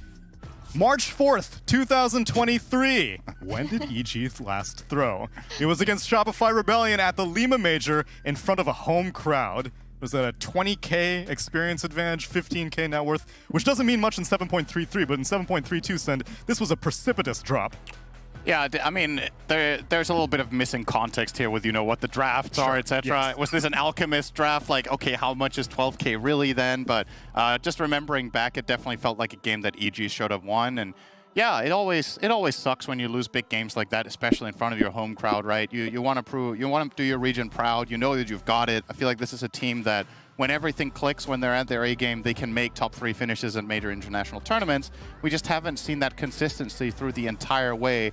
I guess their best overall international result ever was this TI, if I'm not mistaken. Yeah, if you will. The Thunder Awaken roster, the Beast Coast roster, the like South Americans getting top 8. It's like a half and half, right, of what the teams are now. But yeah, man on your screens right now, Chris Luck. A bit of a polarizing player. He has games where he stands out and does amazing. He has games where things don't quite work out. In a way, probably an emotional player like Arteezy, right? Like when things are really clicking, this guy's on fire, but can maybe also dig himself into a little bit of a hole. And I think that's interesting to talk about with Arteezy too, because there is that duality that he talked about in the interview. When he's happy, when things are going well, it's great, but he's also a player that I feel like his ceiling is just so insanely high. Like everybody keeps this guy in super high regard. He's mechanically very gifted, but he just has these moments in big international tournaments where sometimes he can crumble. And it seems like he identifies it himself. It's a matter of, can you be in that good mindset even when things go wrong in the games? Because you will be challenged the further you go. Admitting it is the first step, and both of these teams are the last remaining representatives from their region. Which of them are going to continue on? Is it South America or North America? We'll find out. It's game number 1 of Shopify Rebellion versus Evil Geniuses after the break.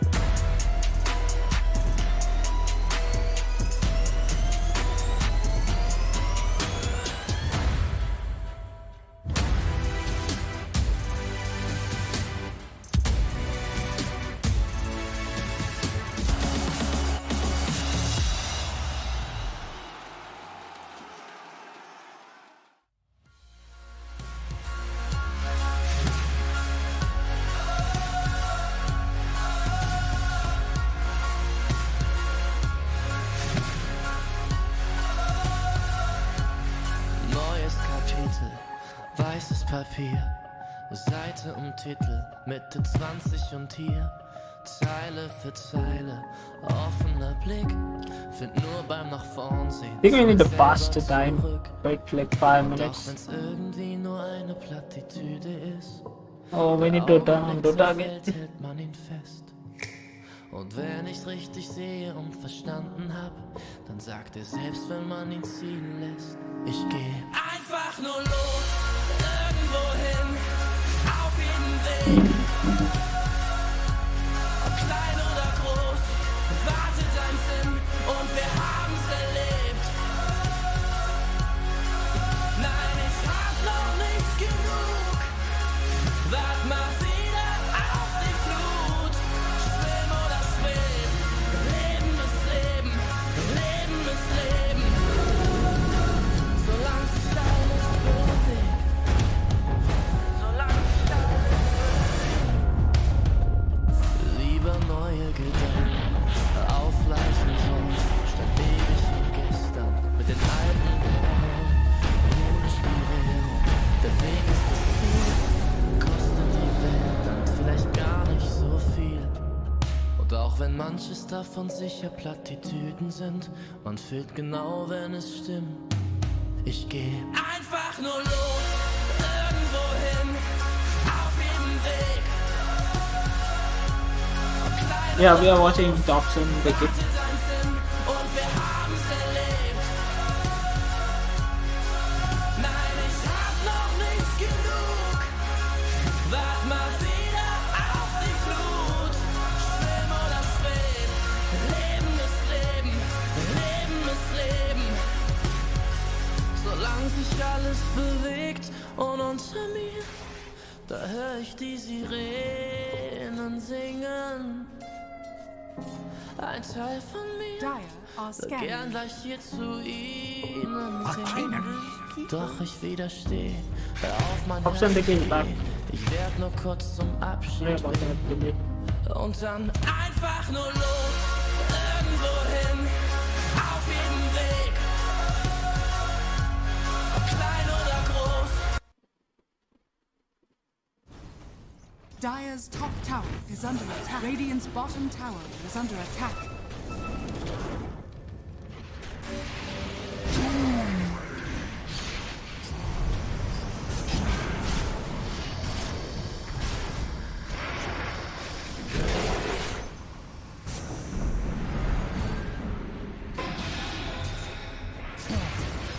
To the black Was it worth your life to try for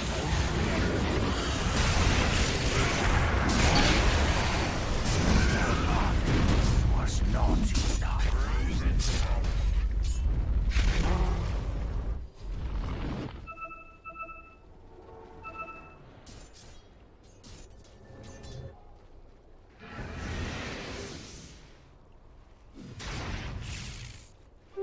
This is redundant.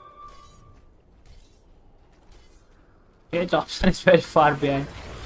Although their team has a lead, okay lead, Thompson is really far behind. I think that lead is from Doom and Magnus. Because you can see, Magnus carry I think. So who's playing it? Off. Oh wait, he is offline Magnus. So carry Doom. Carry Doom against Bill, don't like it. Then Ricky, okay, Thompson is going separate. He's got diffusal, so he has to look for a kill.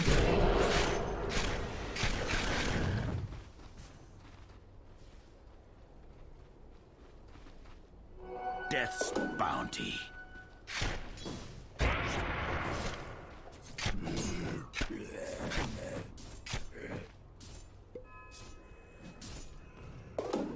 Hi, Nutter Cutter.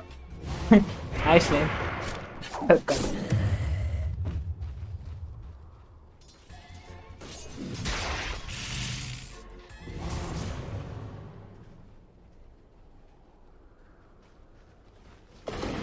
Where are you from, man?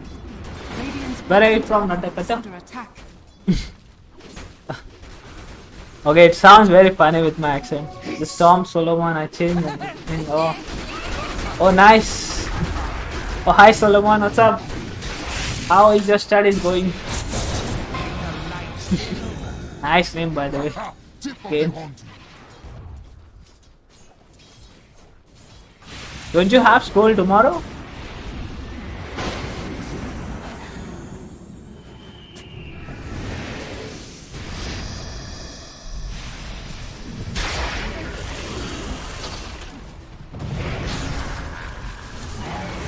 Yes.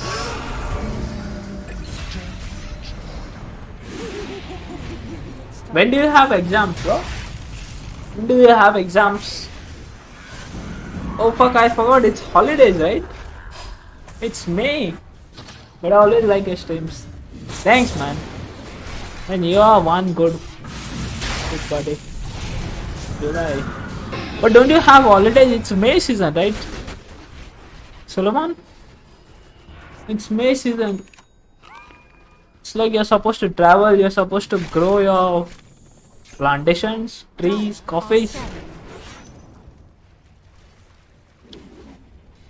You're in sorry, Mizoram. You're from Mizoram.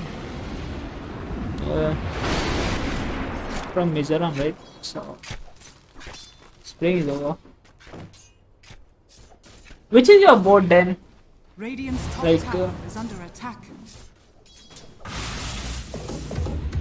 I'm asking the school board, okay? Like how we have CBSE board, Goa board, spring break Goa, okay? Because here in Goa it is like May season, April and May season is all holidays, and then the school starts from July. So guess your board is different.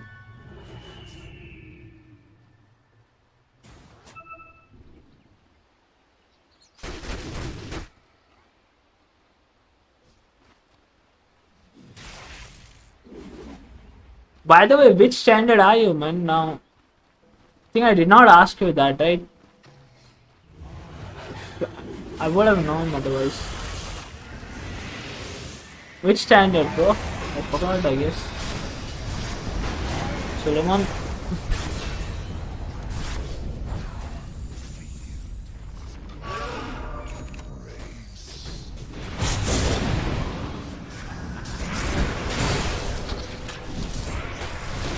To kill Rubik made dead. You should check out Mr. Long Ranged on YouTube.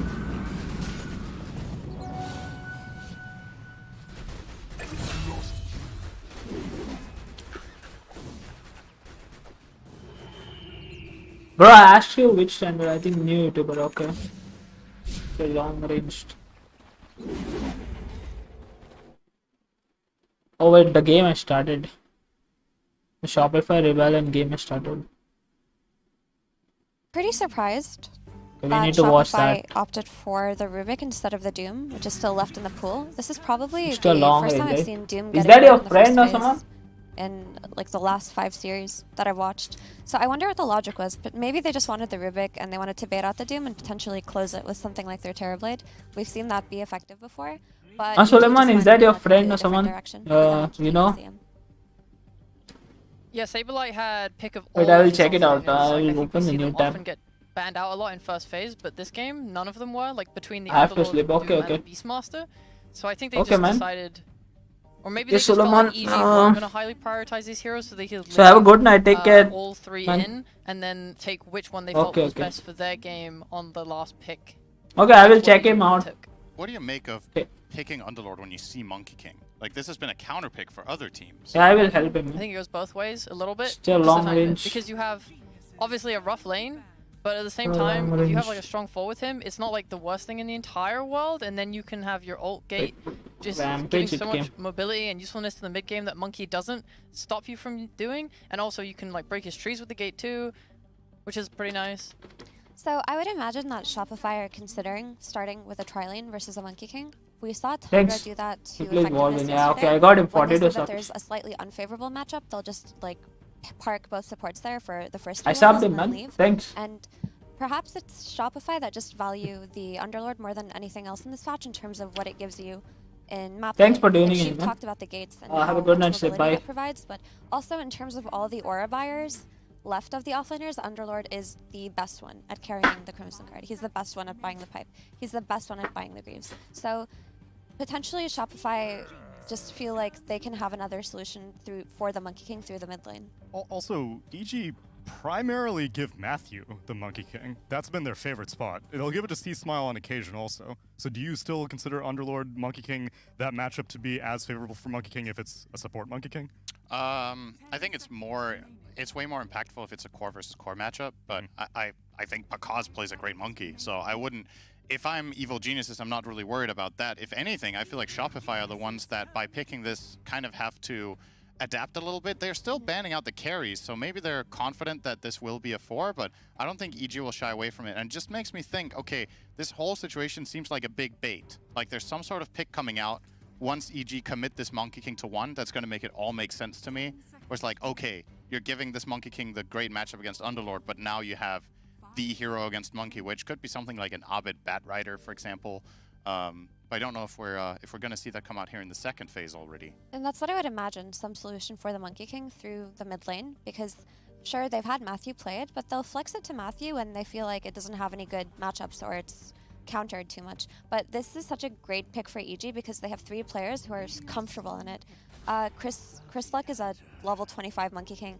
Monkey Because King, he's Bounty really good Hunter, Monkey and King. CM. Matthew is such a nuisance when he plays this hero. And the support flex disappears with this Bounty Hunter appearing. Bounty could still be 3, right? I don't Whisper like has not that played very it, much. but it is... I guess Whisper could probably it could play. even be 2, right? Because we've seen 9 play mid Bounty. Like, it's not out of the question, but from a team standpoint, likely that we see the 2 supports plus a core Monkey already.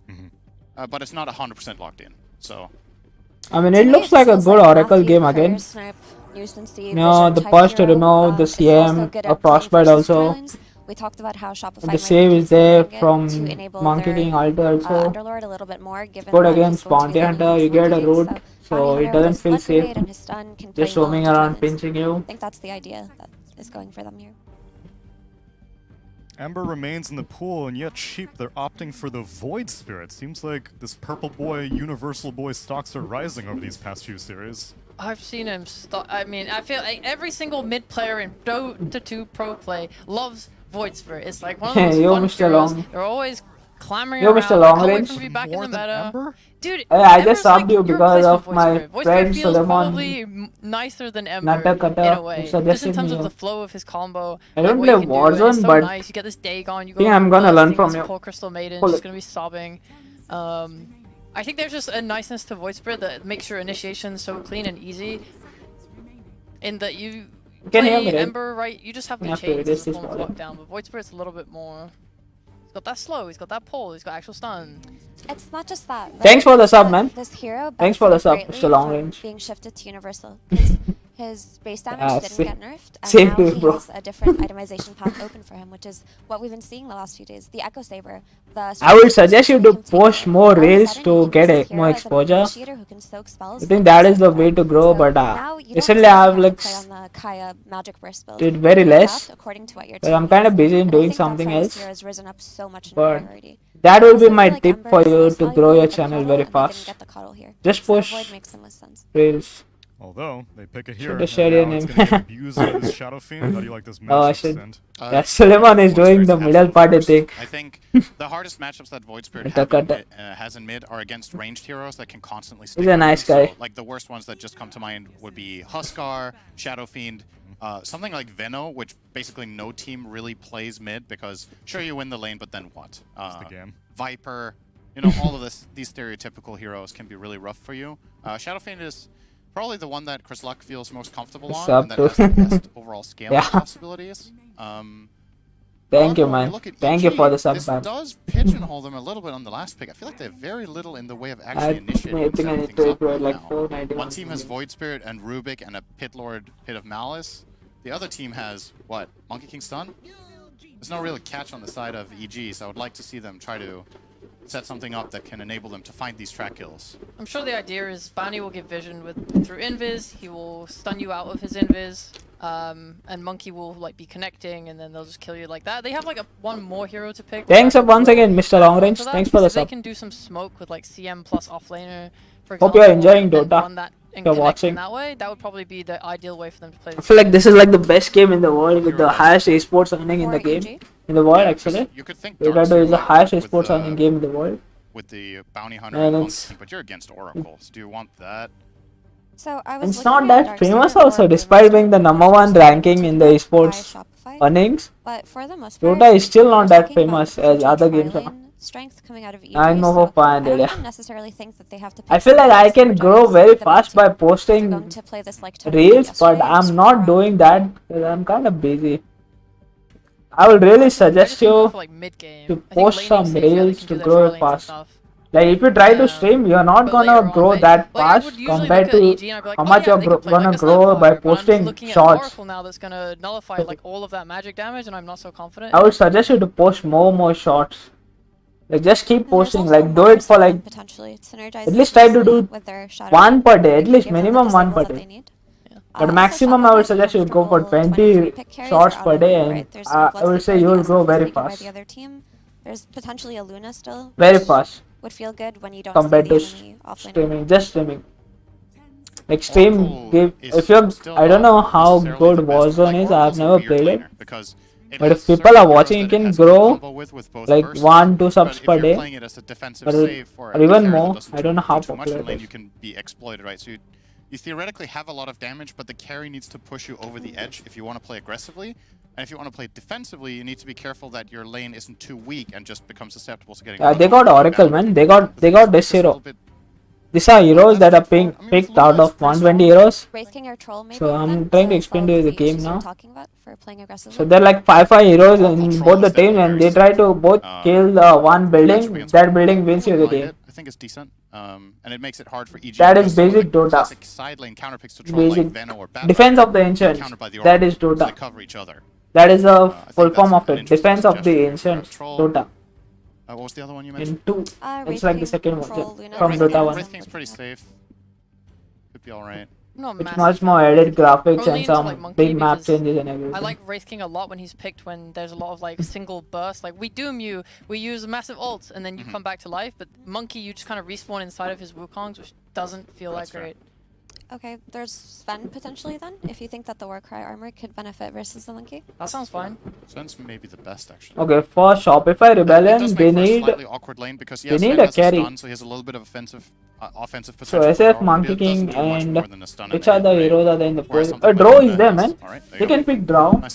Draw is good against both the heroes. SF outranges, and Monkey King also. Of course, Monkey King can jump on Draw, but okay, he got the Sven. Okay, I can see why the Sven positive armor against SF. Also a lot of armor against Monkey King also, so you can just run away from the Wukon's command with the movement speed. Don't care for the CM because you just one-shot it in the later game. I mean, that was me specifically. It's just something I'm worried about. That's very PG. good. That That's doesn't very mean they good. absolutely have to have a stun in this hero, but I just see it as a potential weakness of their draft that Shadowfiend really wants people to set him up to get his races and right clicks in. Right now, it's just not. Can they pick Razor, man? I feel like Razor pick is very good here, but the hero has been nerfed so hard. Nobody wants to play it. Like, the Razor is really good here against I want to Swag. see a stun. I want to see something that can build Crimson. I feel like EG right now are really lacking on auras. Like, your CM will be buying the bongo boots. I think bounty hunters, for the most part, I've seen have been buying phylacteries, so they're not really helping you that much. Right now, there's no like real save for these cores. You're playing an SF. You need more bodies to be in front of you. So do we hate this Mars for EG? I mean, some teams have. Can they pick the Razor? One of the harder heroes to pull off. Mars would be okay. It kind of lacks damage, so it would require like Monkey King needs this Echo Saber, Deso, and then they can show up like. Or that. Masi. Like, Masi is also good, looking good here. Okay, they go for the Tide. I mean, this is a guy who can sustain probably better than the Mars can against the Tide Oracle, but from my perspective, I'm still a little bit concerned about the skirmishing power. If we get into raw team fights, this is definitely going to be a nice tool to set up the Monkey King, have this big AoE stun, but I would feel pretty happy playing Oracle in this game, I have to say. I feel like there's very little threat on Fly to just get killed in the backline, get skirmished. It's only really the Monkey King you're worried about. So for EG, when there's a big boy in the front line like an Underlord or a Sven, how do you approach fights? That's my biggest concern. So the way that I look at EG's draft, because they went for this Tide Hunter last, it has to be C-Smile on the SF, who's their primary core, and Pakaz has to play a fighting style carry. He has to go for Echo Saber, Diffusal Blade, BKB, things like that, where he can be the hero to play with the track early on, because SF doesn't take advantage of it, Tide doesn't take advantage of it. So now it's on Pakaz to play that aggressive early mid-game style and have the SF farm up. That's what I see right now. Yeah. I would want to see that potentially. I've seen drafts like this kind of swing in the other direction where they just try and kind of turtle a bit to farm as much as possible because I think they do win this later game. That being said, this is a patch of getting your money from kills, so you have to force it. So, and it's EG. It's South American Dota. These guys are gonna get kills. They're gonna try and make kills happen, of course. I guess Tide Hunter does the good hybrid of what you guys are hoping for. Some initiation, also takes care of the lane. It's melee, Sven going up against Anchor Smash. Life could be pretty good. His initiation has a 2.5-minute cooldown. I like Shopify Rebellion's draft. I think they are gonna win this one. Get a start. Unless until Monkey and SF are way too wide. Number one goes between Shopify Rebellion versus Like, if this Abed loses very badly in the mid lane, which is not gonna happen because Abed is more skilled and Ismail, I think. Shopify Rebellion, But if that happens, that lives maybe only in our heads, but this game can be rough for EG. Right. You know, it doesn't quite For match sorry, the for intensity Shopify we're looking Rebellion. for. The You previous know? EG. EG, Shopify, they matched up against each other in Lima, lower bracket elimination match, which we need a little bit more. Oh, there we go. We need some crowd noise in here. I can already hear the whistles coming on the next smoke. Run for your lives. That's right, everybody. This is a matchup that has been in the making since Lima Major. We saw it again, twice in fact, at Dream League. Once in the initial group stage where they went 1-1, and then a second time in the second group stage where Shopify beat Evil Geniuses again. But the important match, the match that has really got to stick with EG has got to be the one that happened, lower bracket elimination match at the Lima Major. A match to get top 4 at a Valve Major, and Shopify denied Evil Geniuses that right to get top 4 in front of a home crowd. I mean, there's got to be something there. There's no horn guy to help you this time. That's true. You're all on your own. You're just going to have to do it the hard way. And apparently they're going to start off with a very, very, very good kill. More importantly, it goes to C-Smile. The kill stay play for first blood, but C-Smile, the SF, getting a fast bottle, that has got to feel very, very good. This lane is, let's see what Abed does. He's a Void Spirit Abed has to do SF very with that good kind of now start. because he's got a bottle already, so a lot of mana mid regen laner, from this Avery, but I feel race. like this is terrible. It's pretty rough. Shadowfiend abuses melee heroes a lot if he has the regen advantage after like first 2 to 3 levels. The raise is just gonna add up here for Abed. So that is something to watch out for in this early game. And EG really want SF to get off to a good start because he has a lot of their damage going into the mid-game fights. Like, you have to punch through a lot of defensive mechanisms for Shopify here. You have physical mitigation between Sven Warcry, Fade Bolt, plus Atrophy Aura.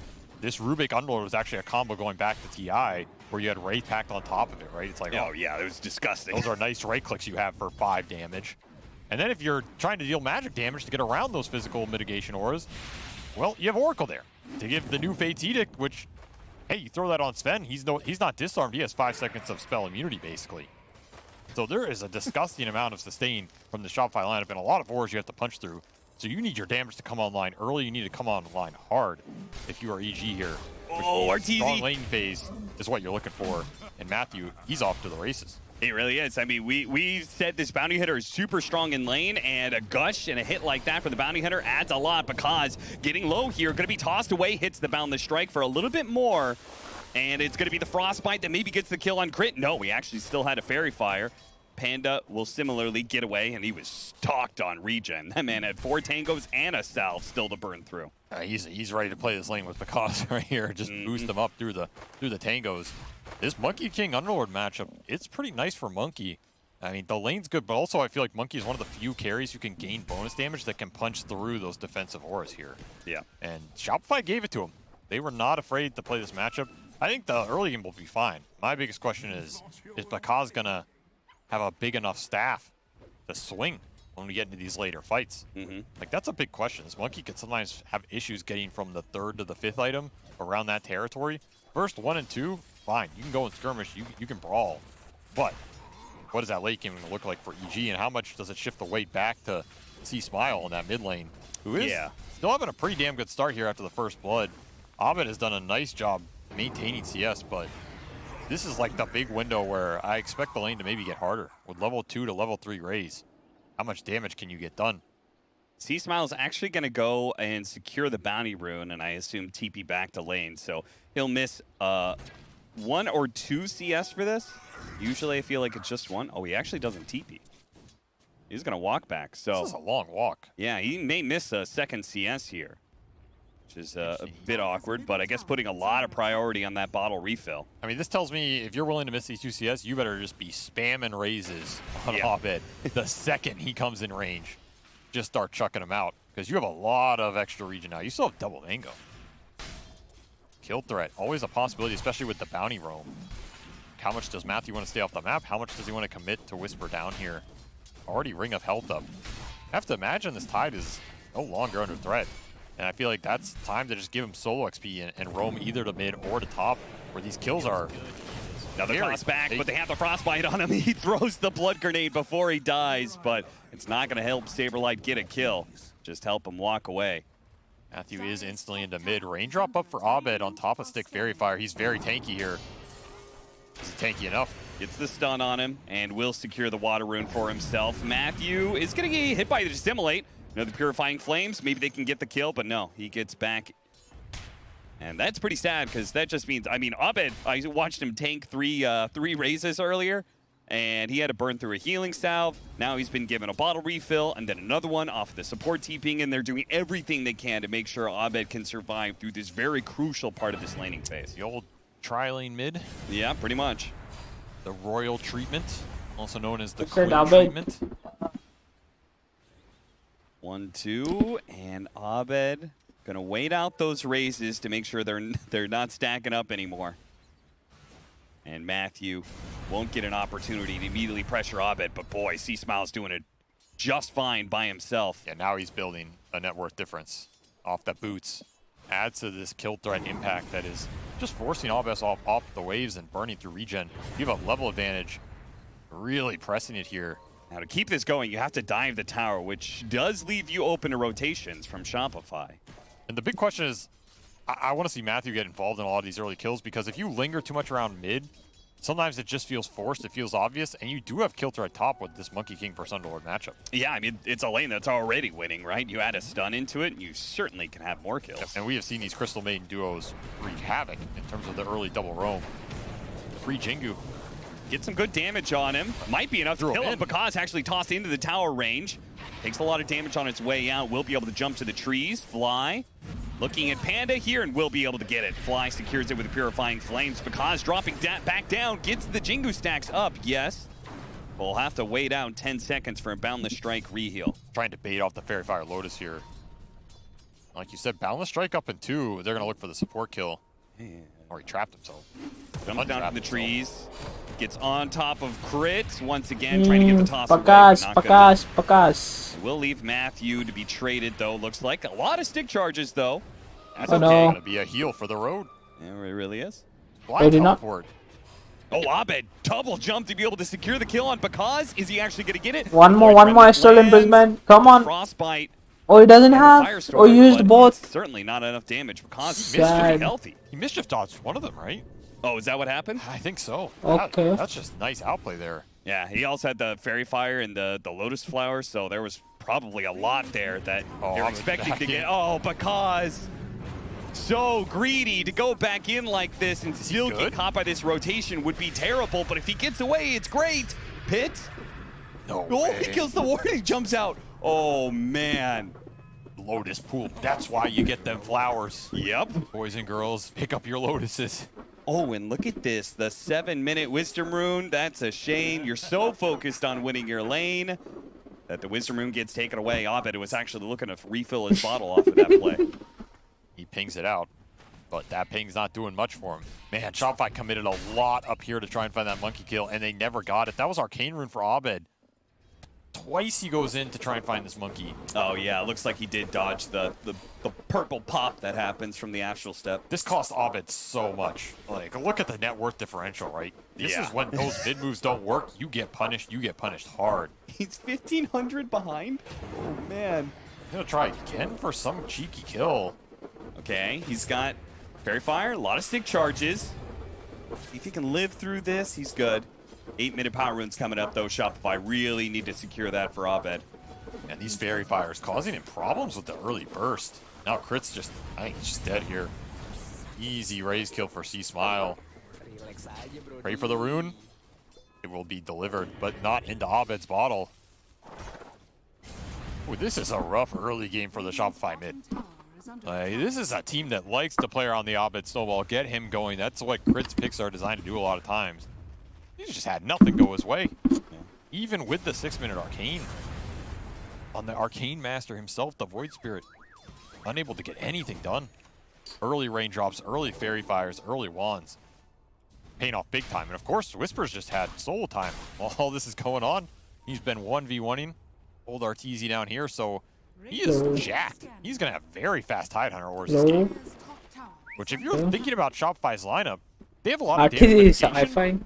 But one of the weaknesses of their lineup, in my opinion, is they have to kind of single target burst heroes down between the Void Spirit and the Sven, which means if you get early ores up, if you can get past that damage threshold and be tanky enough where that jump does not work, then how do you take the fights after that if you're Shopify? That's going to be a big problem. Sure. Especially if EG in our position where they can force objectives like Towers or Roshan with Tidehunter plus Wukong, that's tough to fight into here. If Abed's your only jump. Poke it and fly.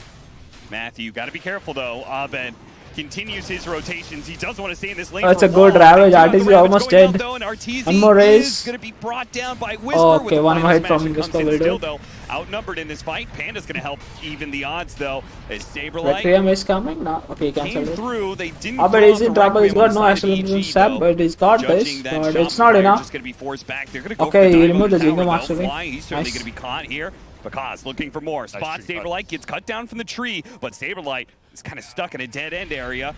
Not a whole lot of places to go here. He's just going to be pushed get back out. up against the wall Saberlight by is the fear dead. of the So Requiem. dead. Nice connection from EG. Just bringing everybody to this fight, and that is well worth it. That's the exact type of fight they want with early Ravage, early Requiem of Souls, catching the Sven first. Your damage is gone.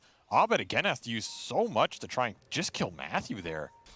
And then Kid, Matthew, man. Matthew's Matthew's dead. Matthew is so dead right now. It's a nice kill. If that's done, does not last long enough for you to be able to do that. At least they have information. It's a double damage, you know? Yeah. I think They that should know it's information coming was, bottom. was already there, whether he died or not. See, I mean, oh fuck. Yeah, all three were there. They're trying to break the smoke now. Is he thinking about Abed is going gone in? already, the mid. I think he kind of needs it. Abed could Okay, use now some Abed recovery. shows. He might be eyeing it. I mean, it kind of feels like you gotta play for that later timing now. Like, yeah. We have some very deep ops, man. Bots. This see what Underlord is trying to He's do. gonna go conservative. He's gonna go for the Echo Saber. Oh, he's gonna miss the stack completely It there. feels a little too greedy. I'm not even sure you're guaranteed to win ultra late if you just play for the rat. Because you're gonna have to deal with Bounty Hunter scouting you out on the map. Oh, the Frostbite was closing in. They could have. Crystal Mage is just so damn slow. She could have linked up there with that leading stun. This is where you wish you got that Wisdom Rune if you're crit. Like, he is 4.5. Wishing he had that 10-minute tone back in the game. There's not a lot of room to get the levels right now. If you're going to take mid away from Abed, that forces him to try and find more on the map as well, which has not worked so far in this game, as EG are just too tanky too early. Pipe already up for Whisper. He's just going to claim bottom tower for free. He's having the game of his career down here. I mean, my God.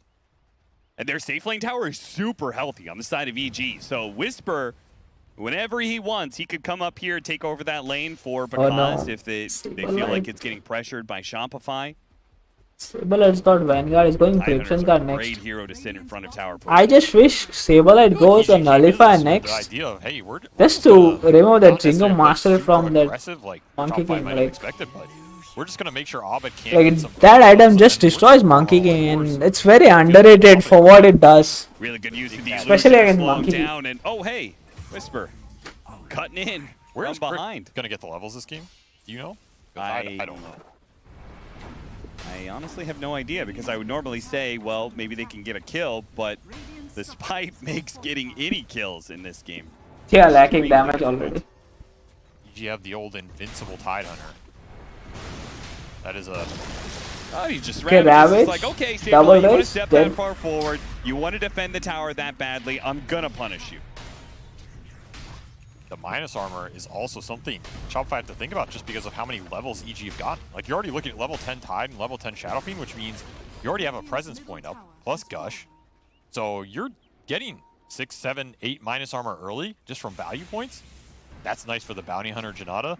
It's nice for the Anchor Smash. Can't disarm this Anchor Smash either. It's nice for a Boundless Strike that comes through and some of Okay, the they are coming, they are coming. Oracle is 6. He's got the false promise to save, but they don't have the Ravage. He doesn't want to join these tower defenses. 14-minute Wisdom Rune. And he can't even... Ooh, hit by the Boundless Strike once again. Bondi and Sword. Okay. RTC tried to go for the fast kill on Matthew, but now Okay, he's got the gonna be false caught. promise save. It's by the Nice Oracle, though. 4-man, man. False 4-man promise bit laid of out. malice there. But He's no got follow-up, no plenty of damage, health to nothing. live through it. Honestly, King I ult just is there. stay here with everybody if I'm EG. And I take that Wisdom Rune away from Crit. I'm feeling pretty damn good in this game. Yeah, sure, why not? I don't know where he's going to get the levels if he doesn't get it. Matthew's definitely going to stay around You've here. got all these heroes here. Please, somebody go for Crit it. is not 6 yet. Dude, if I'm Crit, Oh, I'm he's telling got you, it's easy to come 5. back. Shit. Please, fight for this rune. Damn, man. Oh, It's just not in the cards. He's even going to bottle it. For C-Smile, max efficiency here. That is level 6 for Bounty Hunter. And that will remain level 5 for Rubik right now. We're at Fly is 14 going for minutes. the rune. Fly is going to try and take the enemy Yeah, Wisdom he Rune, has but to he's take it. already level 6, so it's not going to do I that mean, much. Crit is gonna be very sad. He needs a lane, man. Just give the man the Smile, 6, man. He's up pretty far. Is Abed going to scout it? He's okay. He's got 6 crit. Crit is 6. Imagine if you had So he can Stealth still. on Rubik, But you'd Ravage is be on able to get cooldown. this kill. They're going to try for it SF, anyway. SF. Oh, he does have it. Just get Oh, one more stun. The root is there. He's trying to channel Requiem. Okay, he's got Requiem out. Abed's going to take the Wait, triple Abed? so much damage. Oh my god, that is so Doesn't quite close. die to it. The telekinesis toss back there with a Firestorm does a decent amount of damage. He's to out there with the C-Smile. TP. Because though cutting through, Oh, the shit. Races almost caught him. Abed able to TP away in time. Fly. I mean, they underestimate when they got Pipe and for more. Mecha that was there. fast, 'cause while we Pipe were is watching already that, destroying their we team. saw on the screen they went for the kill on RTC, so they got that because was able to make the rotation over. They're just getting everything right now. And the space is crumbling fast for Shopify. I mean, maybe that crowd noise was helping them all along. Maybe. They wish they had it back. But he's going for the Echo Where's the Saber. Lord Man when you need him? Crit is just got brown boots, no arcane boots also. It's a very sad Rubik. He's got I just this. couldn't hear anything. Some extra damage and some mana cost reduction there. And a bit more HP to tank. BKB This guy's going Crimson very Guard soon straight for away. C-Smile. He's not going for Down, Pipe in fact, first. So I was hoping he would go for Pipe first just because one this hero more is doing kill magic you damage, but can no I guess longer SF is all mixed damage. can't kill you the know. Tide. Echo Saber RTC with MOM. Matthews It's going Echo Saber. Sorry, not Echo Saber. I mean, okay, sorry, Echo Saber. They got both double Echo Sabers there. Saber like this. Janata hits as well. Just Not a good game. Man. Look, an extra 100 gold you're getting. It adds up. On top of Okay, track bonus. wait. Makaz just looking for the solo play. I don't think he Wait, even cares he's about almost the dead. here. He knows He's gonna Ovid's gonna DP out. pace. That's as good as a Okay, kill nice. right now. Yeah, force all the steps Good out of him. TP. Force him to TP back home. Arteezy's stuck in the bottom corner here, and he's getting his gold sack. Oh, he stole the away creep. the last hit. Oh my god. I mean, what you get? Cheap plus place. 64 for a Wildekin, and then minus 36 from the bounty.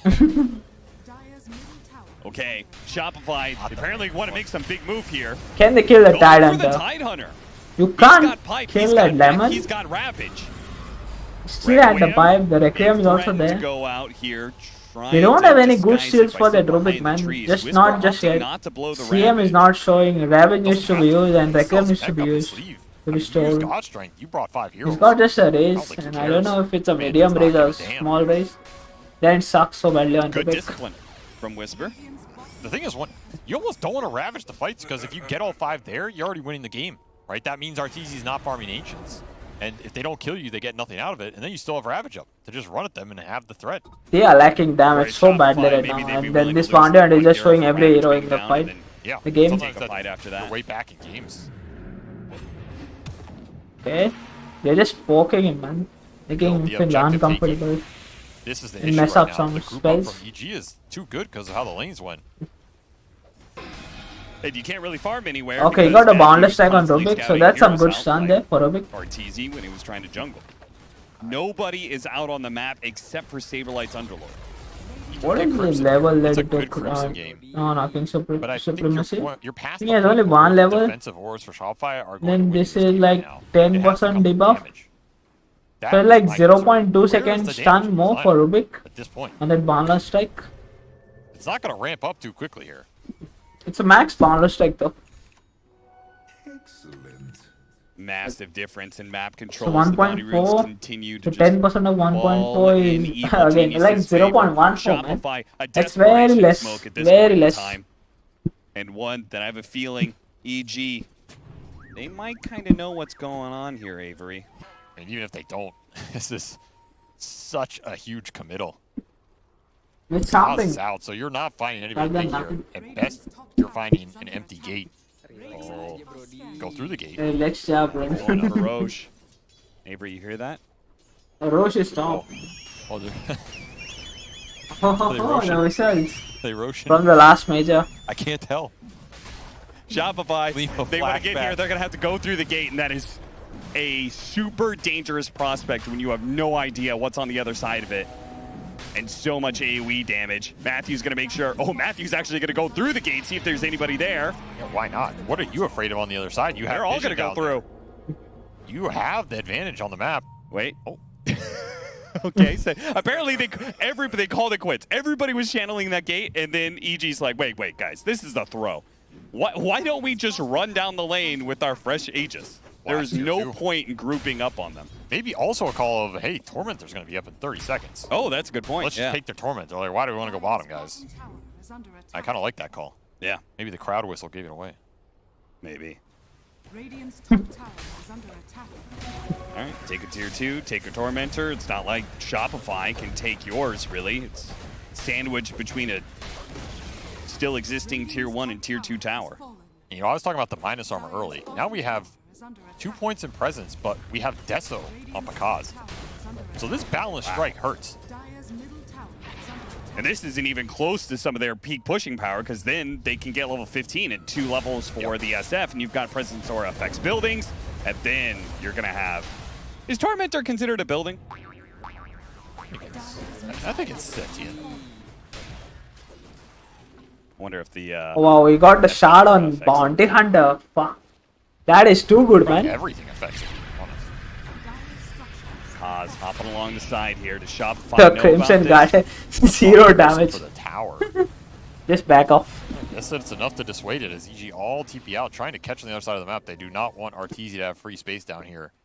The nice thing is what happens with Bounty under Shard is that you can actually stun now with the invisibility. So he gives it to SF.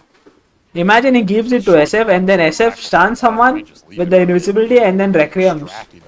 Like that can go horribly wrong for anybody there. Like it's like a free Shadow Blade for SF there.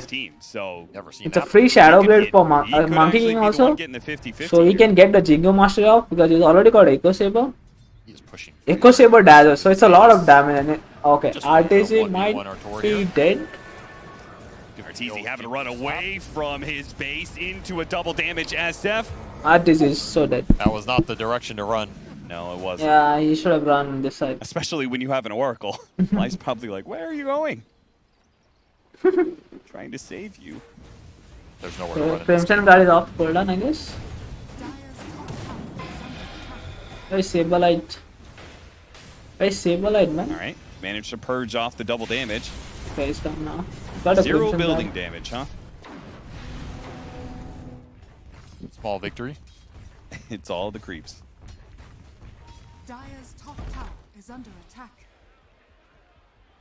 Well, EG are not trying to force things too much, and I think that's fair enough. I mean, this badge, last badge, is very rare that we see, you know, high ground, a completed high ground push with just. The stun is 1.6 seconds. The cooldown is 15 seconds. So he's got 2 charges. Yeah, so through some games versus this team. That means he can stun someone for 3.2 seconds reference that with they were the going shot. that game 3. I mean, EG was they, clearly winning that game. Yes. And had they one or two nasty fights. It only takes a couple pickoffs. Oh, get a force staff, trying to save Matthew. He's tanky as hell, man. Gave him the pipe, gave him the mech. He's good. Shopify now have to retreat out of this one, but they're so far outside of their base. Where did they go? They have a high ground ward. I feel like you have to fight this. At the same time, they're tracked up. Actually, Panda coming through. Might be an easy kill for RTZ. Oh, no, he got heavy disarmed. Does manage to drop down because that's an opportunity. Can he kill the chance? He's lining up the plays. Does manage to get the one, but it is still just an Aegis, and ultimately the team fight from EG is far too strong. I mean, it's not a good exchange at all. Not even close. Take that track back. Tag is not gonna do anything. And yeah, let's not forget 3-18 with a bounty hunter. I mean, you're not only just winning all these team fights, but you're getting tons of track. Yeah, we're at 1,000 GPM a minute difference here, so yeah, game is absolutely out of Shopify's control. I do like the nice little treat cut here from Artur. Get a nice little monkey kill. I mean, if you didn't have Aegis, feel a bit better about that. But it has been all EG from what, like 2 minutes. How'd this game even go so bad so fast? I guess it was just it was just that first blood into mid lane created this weird pressure point that Shopify had to respond to, and then that matchup's just too bad to sit there, right? Like Abed can't sit there, so he wants to make moves. The move top didn't work. I guess that's the game. All right. I would like to put forward that Oracle is still a bad hero. Oh, that's what you think it is. I mean, I love Oracle, but this meta seems pretty heavily focused on winning your side lanes. I mean, to be fair, though, like... And Oracle does not do it. I feel like Fly could have been any hero, maybe 2 heroes. I still feel like the I mean, he's wrong, man, on I don't know. That was a double melee matchup. I feel like there are some supports that definitely could have abused those 2 heroes way more than whatever Oracle. Tide Bounty's not a weak lane, man. I'm telling you, this Bounty Hunter hero, he's spooky. He's really spooky on lane. All right, got 2 bounty runes. Probably the biggest jump in net worth that Shopify has had for 10 minutes. Oracle is actually a very strong hero in the lane. I disagree with Cap. Matthew going to be leading the charge here to get some information on Shopify being outside of the base. The rest of the team is filtering in. Pekan's got to be careful. Actually gets dropped down right in front of the Sven, but he has his BKB. I think Rubik used a lane, so it removed him from the tree. He cut the tree, but Rubik left saved him from the tree actually. And TP out as well. Pekan's you can't really blame the Rubik there. Seeing the Rubik there. Spots Abed. Abed's going to have to do some crazy jukes. Unfortunately, can't juke track. Oh, the gate. Okay, the stun is there. The trace doesn't work. Damage just comes way too fast. Yeah. They got the Crimson Guard. See the stat on how much. Okay, they don't have the Crimson. Okay, they got the Crimson Guard in town. We'll be able to see that at the end of the game. 0 damage to Titus. It's tough, man. I feel like it's been a Nah, it's decent gonna amount bear as a off. percentage of their network. But it's there because for they 20 don't seconds. have that much. They're They got it good. extremely poor. Yeah. It might be 20-30% of some of yeah, these let's not supports. get too That's far not ahead of exaggerating. I'm ourselves. not even exaggerating. Oh, I what? think you're Because- definitely exaggerating. Oh, the Ravage is safe? Ravage That got is canceled. BKB. Oh, he did not steal the Ravage being Ravage. used didn't really do anything there. Wasn't able to steal the Ravage though. Good coverage by using the ankle Sad. smash immediately Really so afterwards, sad though. right now to AG play Rubik. Ravage is on cooldown, so Shopify do get a bit of relief. I'm not sure what they're going to do with these 2 minutes, but You know, patches change, times change, Dota changes, but one thing that never changes is It's such a sad getting game your for blink Rubik, canceled man. before Here Ravage. is not able to do much this game. yeah. What did I mean, the cancel spells are good, but they are not Oh, I giving think he it got the way fired he or wants it to He be. got hit by Fabled on the bounce. Probably Okay. asking the same thing. Saberlight, They did not get a card tree on the it's a nice Pakas gauge tree. you have there. Yeah, what They're all was coming they through were it. going for Pakaz. Pakaz did have BKB. It was coming off cooldown. Arteezy trying to run at C-Smile here is just going to be slowed down far too This much. game, to get any they hits need in. to call it, I think. After that, Saberlight's that the one to on make it out of RT, there. it looks Right, so Saberlight bad. started that I initiation. think they He's need the one who to lived. go to the draft again. Yeah, just gets hit by Firestorm, or just didn't click it. That's always an option as well. Radiant's top tower is under attack. Or would you give that Uber driver 1 star? I would definitely be calling support after that one because I feel like that is the definition of a car crash right there. I just cannot seem to look away. That hero is dead. Shopify There's no Rebellion. Crimson. Okay, Yeah, you they're used the in the lower Crimson guy, but bracket, still they they are have taking not the looked like backs. that bad of a team. I think you go for the other Evil two lanes Geniuses put also. them to This game shame is in over, this man. game one. Oh, they trounced him. This game is No over. way around it. This So 3 done. kills. There's nothing you can do in this Absolute game. shellacking. It's already very behind, and you're playing in Monkey King SF carries. So it's even There's no worse. comeback too. Like, these Void Spirit drafts, they are very dependent on the first 10 minutes. You fall behind. You're a burst hero that is not scaling that well anymore in these supports who are tanky enough to tank your Jun. Yeah, he went for a physical damage build. He got the frostbite on Rubik, man. That's very good. That's a very good spell. Even go for a But- Panda Crystal Maiden. But can it recover from them 23k networks? He's got 1000 HP. That's a lot. 21 charges. Yeah. I mean, that's a good Plus you spell. got That's a that very guy good spell because it's like permanent frostbite. Maybe throw a Solar Crest on him. Relax aja, Brody. Let's Roshan see. back up. Rosh is there. Man, EG are really playing this conservative. Okay, they want to find a smoke. They smoked do under not wanna what throw there? this game. My I don't know if God. it's throwable, but they don't want to throw it Watch. anyway. Gotta cover all your bases. Another 5-man smoke from Shopify, hoping to find anybody lingering on their own. But once more, Radiant are scanning. he smiles through the gate. Oh, is No, it? wait, he cancelled it. Oh, he wanted Hyperstone there. But there's a Corey has to travel all the way on the map or, or Go through the gate. They end up on top of the SF. Now you see the they're gate going animation. through. You should Yeah. know this is Oh, happening. boy. Oh this my Soccer God, BKB Rubik is gonna dead. see Smile. Arteezy is in melee range with C-Smile, My but he God. can't actually win this fight. GG It's not it is. even close. I mean, GG instantly. I like how Fly didn't even go through the gate. He's like, yeah, guys, that looks terrible. I'll see you up there. He's Don't worry, farming I'm some coming. neutrals right now. You can't see it. Oh, I mean, Kurt they went need to pretty work high on the just draft, to man. slap The the draft head. was not And then good. it's like, do you go through that gate? After you saw I feel like that, they need to I'm draft not better. going through. Hey guys, I respect think that what is Torgoy it threw, for actually, today. if you think about it. If we wait for the next game, I think it's gonna be too late. That's how we go I out. don't want to Yeah, I mean, he keep you said guys that's waiting. part of Guys the need to sleep. transformation I also from need to sleep, the beginning so of his career to I think where that's he's it at for now today, boys. has been a little bit less focused on, you know.